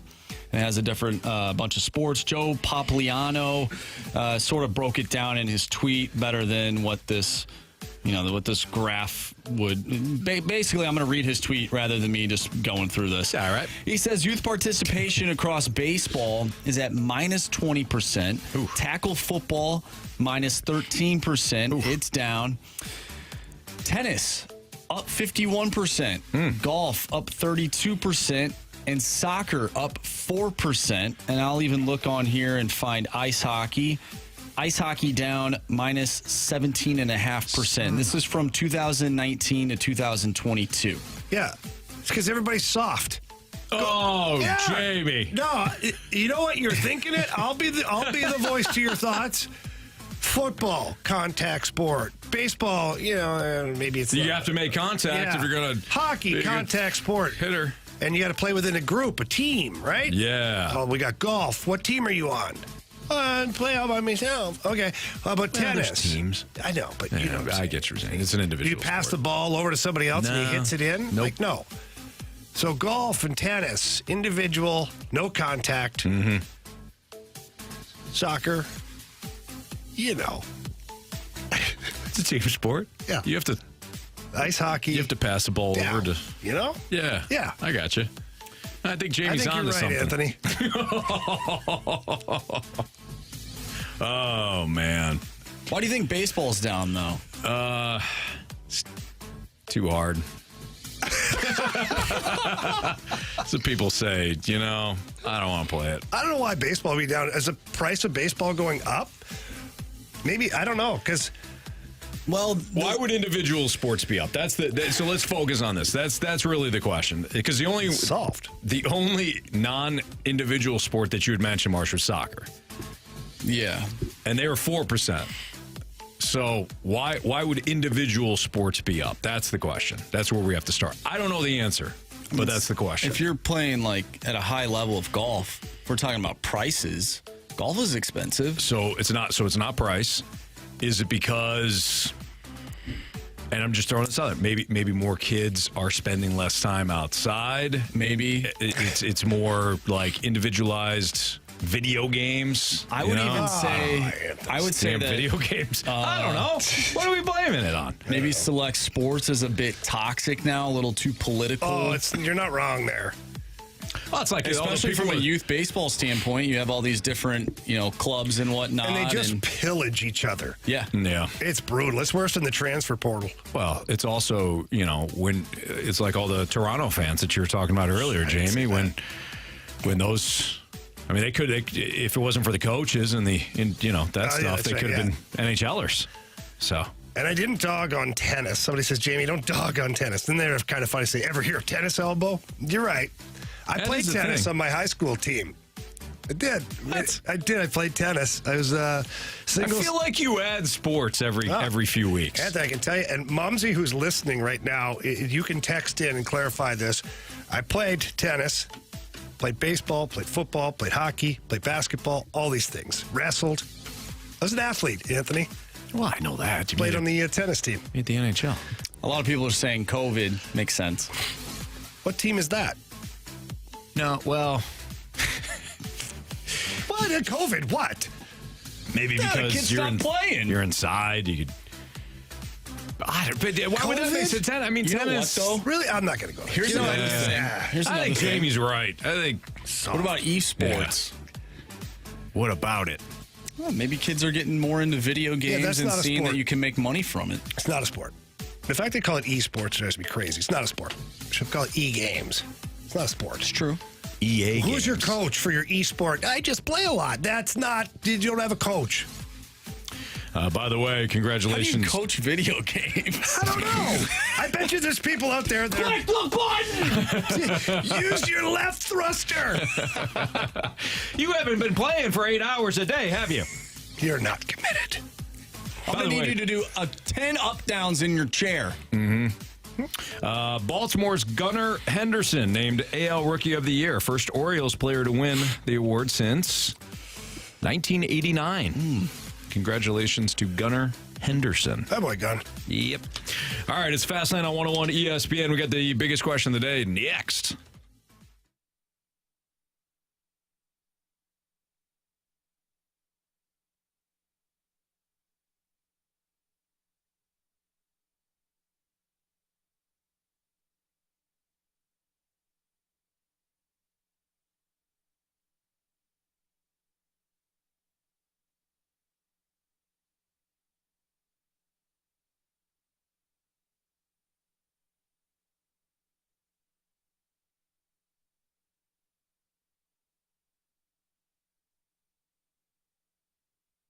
If you are currently thinking about remodeling your kitchen or your bathroom, please call my friends over at E&B Granite. They are amazing.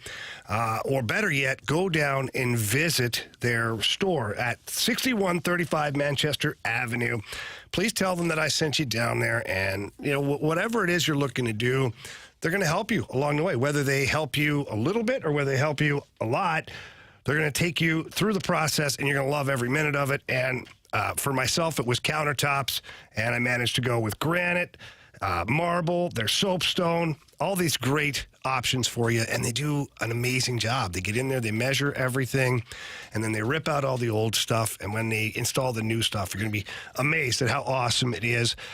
So many great options, so many great people over at E&B Granite. So please get down there, see them, give them a call, 314-645-9300. That's 314-645-9300, or visit them at enbgranite.com.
101 ESPN Sports Center. I'm Andrew Marsh. It's time for a Sports Center update brought to you by Saliga Heating and Cooling. The Blues won over the weekend, defeating the Avalanche by a final score of 8-2. We talked with Blues head coach Craig Berube earlier today. If you missed that interview, make sure you go to 101ESPN.com or check out the free 101 mobile app. It's all brought to you by Dobbs Tire and Auto Centers. Tomorrow, the Blues will be back in action, taking on the Tampa Bay Lightning. Pregame starts at 6. Puck drop is at 7. You can catch the game right here on 101 ESPN. Tonight, we have Monday Night Football to close out Week 10 of the NFL season. It's the Bills taking on the Broncos. Pregame for that one starts at 6:30. I'm Andrew Marsh, and the Sports Center update is brought to you by Saliga Heating and Cooling, an independent American Standard heating and air conditioning dealer.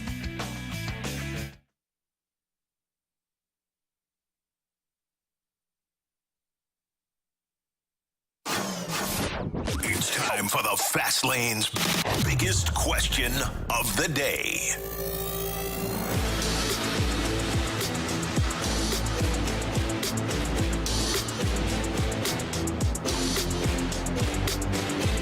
It's the Fast Lane on 101 ESPN with Jamie Rivers. I'm Anthony Stalter. Andrew Marsh with the biggest question of the day. All right, gentlemen, we talked about Joshua Dobbs earlier today. You know, we've talked about C.J. Stroud. Jamie, you mentioned that you saw someone say that he could potentially be the MVP. So I want to ask you guys a question.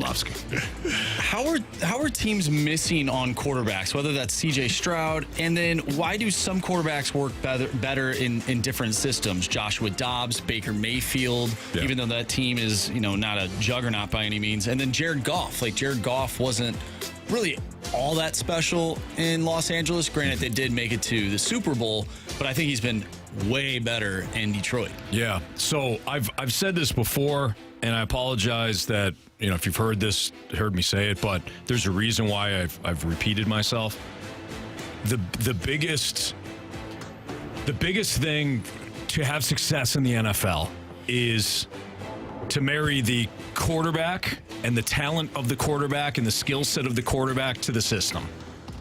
And that goes back to Bill Walsh. Bill Walsh is the greatest coach, you know, to walk the earth in the NFL. His system matched up perfectly with Joe Montana. Joe Montana may not have elevated every system that you know was available at the time or that was run at the time, but he fit perfectly with the West Coast system. He was accurate. He knew where the ball needed to be. To Jerry Rice, left shoulder, right shoulder, depending on the play. Get upfield. Joe Montana was a perfect fit for Bill Walsh. If you look at other quarterbacks around the league, so Jared Goff, for example, why did Jared Goff struggle outside of Sean McVay's system his first year? Well, it's because he had Jeff Fisher, and then I don't even know who the OC was at the time.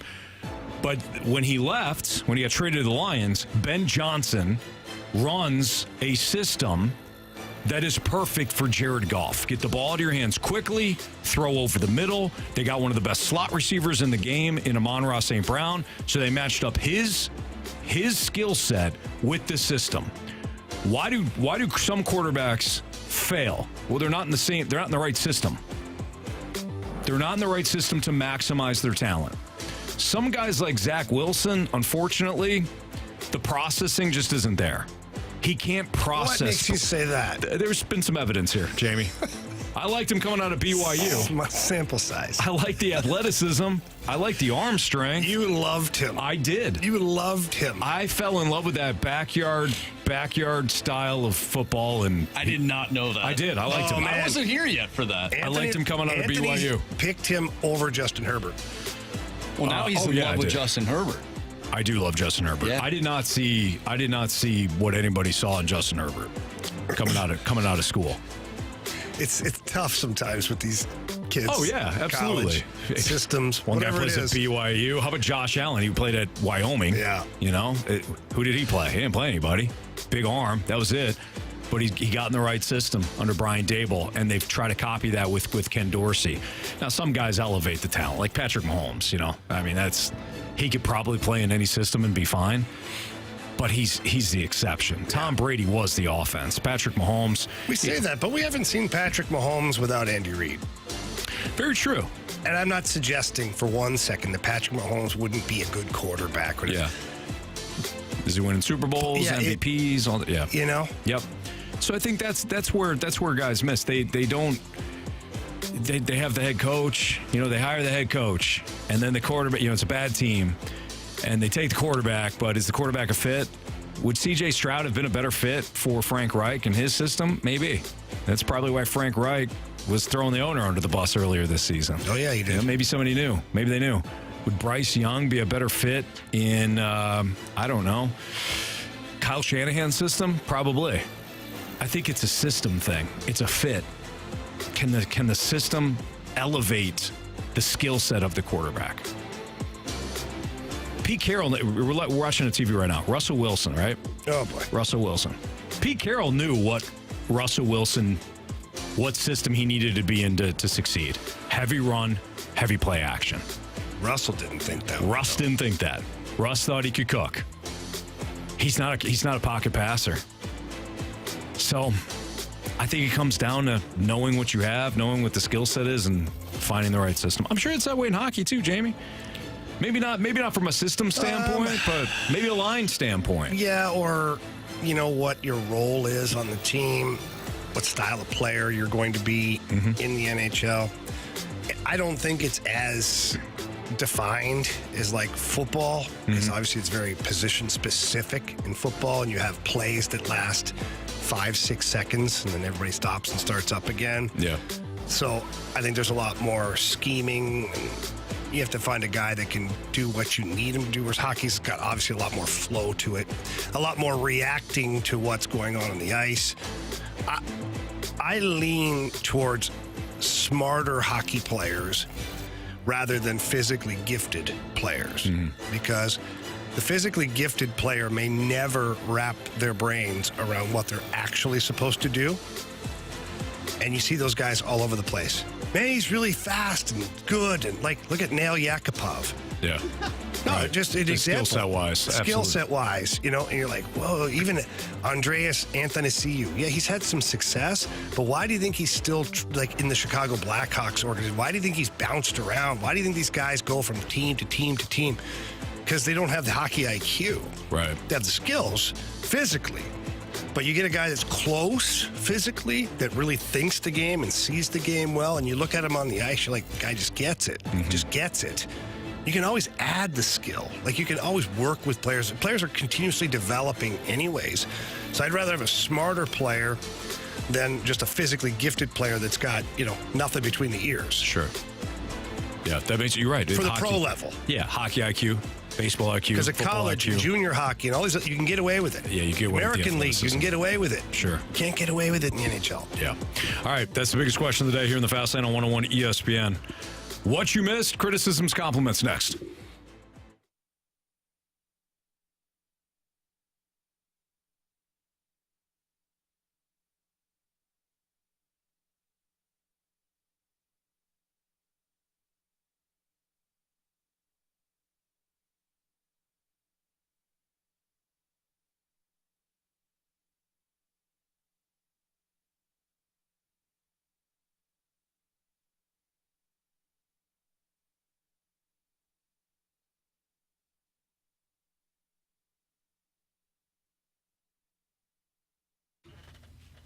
Jamie, when it comes to finding the right home, that's on you a lot of times, right? You got to do the research. You got to pour in the time.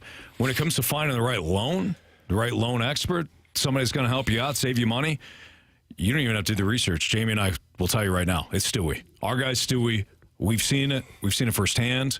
We've seen it with our own situations. We've seen it when talking to him and talking to him about, clients that he has helped along the way. Stewie's hands down the best. When you're buying a home, that's a big purchase. It's a big investment. You want to make sure that you get the right loan and save money, not only up front, but throughout the course of said loan, and Stewie's there for you. Yeah, and there's always a lot of questions. When you're in that process, there's so many things that happen, so many different stages of the sale and the purchase, and it can get really confusing, and you need a lifeline sometimes. And that's Stewie. He's got that old school customer service. He's going to make sure that he's explaining things to you the right way. He's going to make sure that you're meeting your deadlines properly.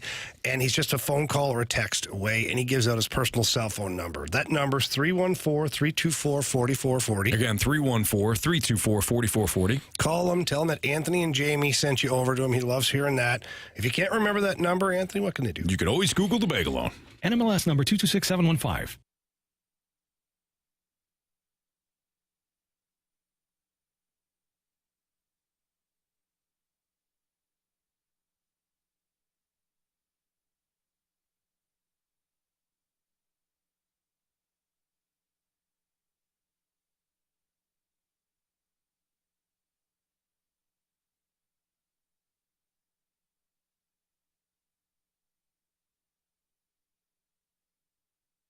Cheap, cheap, fun, fun. No better way to bring in the holiday season than to visit my friends over at Dirt Cheap. They have got you covered. A fantastic inventory over there, whether it's beer or wine or your favorite bourbon. Like Anthony, he likes his Maker's Mark. Yeah. Which, by the way, Dirt Cheap brought us some of that earlier today. Thank you to them. And one thing I can tell you about Dirt Cheap, the name Dirt Cheap represents the prices, not the inventory. They have all of your high-end spirits, whether it's the vodkas, the rums, and certainly the bourbons. They got fantastic selection over there. And they always are looking for ways to give you the best price. And they also have an app. The app is fantastic. You get on there, download the app, and they have more deals and sales and offerings, and there's clubs, the VIP Blues Club. Get on there. You can also place an order on the app and drive by and pick it up. Most of the locations have a drive-through available for you, which is nice and convenient, but the staff is awesome too. You walk in, if it's your favorite drink, maybe it's an old-fashioned, say, hey, I don't really know what's in that. I had it, can you help me out? They're going to guide you in the right direction. They're going to make sure that you're completely taken care of because they want to see you time and time again. So please visit my friends at Dirt Cheap. Tell them Jamie Rivers sent you in. And remember, have fun, but be careful out there.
It's the Fastlane on 101 ESPN, and if you missed anything from today's show, you can always download the podcast available at 101ESPN.com or on your 101 ESPN mobile app. It's all brought to you by Dobbs Tire and Auto Centers.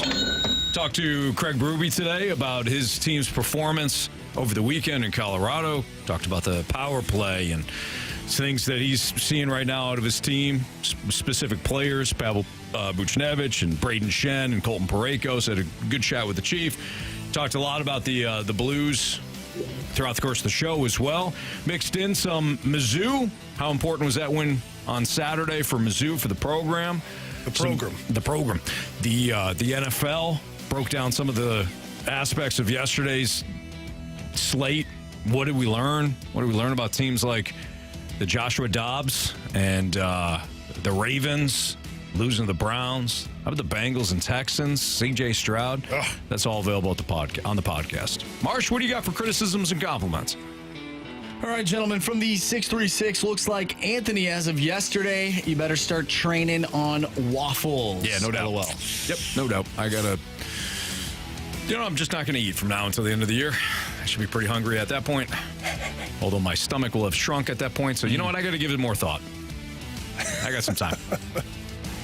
We were talking earlier about, speaking of the NFL, we defeated the Rizzuto Show again. Yeah, we did. In the Pick'em Challenge. Do they even care? I mean, I don't know. I've heard nothing from them. I think that they've just given up. I think so, too. From the 618, well, when you're the NFL, or when the NFL is scripted, I'm sure the Rizzuto Show doesn't get a copy like 101 ESPN does. That's got to be our guy. That's got to be our guy. That's King Excuse Maker himself. That is old 618 yeah. right there. He loves the Rizzuto Show. Always rooting him on. Yeah. He can't accept it either. There's no accountability there. He's not looking in the mirror and saying, you know what, I'm part of the problem. All of his favorite teams are losing. He just continues to point that finger at us. Yeah. Well, guess what? I don't know. I got nothing. Okay. From the 636, Marshy, you're better than that. It was John Morosi, not John Heyman. I guess I said John Heyman when we were talking in What's Trending about Aaron Nola potentially being on the Cardinals' radar. Sources tell. It was John Morosi. Not John Heyman. I literally had Twitter right in front of my face and I got it wrong. You know, sometimes the hamster sees what it wants to see. Yeah. I had John Heyman in my head. Thank you. From TPS, not the stick. Sadly, I missed the entire show today, but I'm sure you rocked it, though. Oh, well, first and foremost, sorry you missed it, but that's why we podcast everything for you. Oh, Jamie eliminated his own mother, too. You want to go back and listen to that? No, I didn't eliminate my mother, Anthony. Yeah, you said I want to eliminate all Toronto Maple Leafs fans, and Mama Ribs is a Toronto Maple Leaf fan, so, yeah, you do the math. What would happen? Would they just disappear? Yeah. Like in thin air? Yep. Like there would just be no team anymore. Yep. Just like snap. That's it. And all of them go away. Done. Okay. From the 314. This is from C&C Music Factory. Everybody dance now. Always good to hear you guys talking sports. I could have used a little more crushing of the Cardinals front office, but I guess we'll have all winter for that. Happy Monday. Yeah, we took a little break from hammering the Cardinals. Yep. Got lots of time. Plenty of time. We have a ton of time. Yep. Maybe we'll get more into it tomorrow. You stay angry out there, You stay angry, we'll meet you. Well, nothing's really happened yet. No. Once things start that's the point, Marsh. This team's so freaking content. I guess I didn't see finishing last place last year, Jamie, or all the empty seats down at Busch Stadium. Just sit around and let other teams sign the pitching that you need. You're welcome, TPS. That's for you. That wasn't. Never mind. That was C&C. Well, TPS and C&C Music Factory, that was for you. Last one here. We had Craig Berube on the show earlier today. This is from one of our listeners on the YouTube chat, all brought to you by Air Alliance Team. All Bro and Lil Jamie. Hey, Coach Berube, congratulations winning Saturday night's game against the Avs, and I hope tomorrow night is going to be a great game against the Lightning. Yes. What do they call us? The name is All Bro and Lil Jamie. Oh. I don't know. I thought those nicknames for us. Maybe. Like Lil Jamie. And you're All Bro. Oh, bro. No, you're. I don't know what that means. Yeah. I don't know. Yeah. You know what? We'll figure it out. We'll figure it out. That's right. We've got Bills Broncos pregame 6:30. Marsh versus Jamie in terms of who's going to get shot tomorrow. It's going to be fun. Until tomorrow, too, we will see you.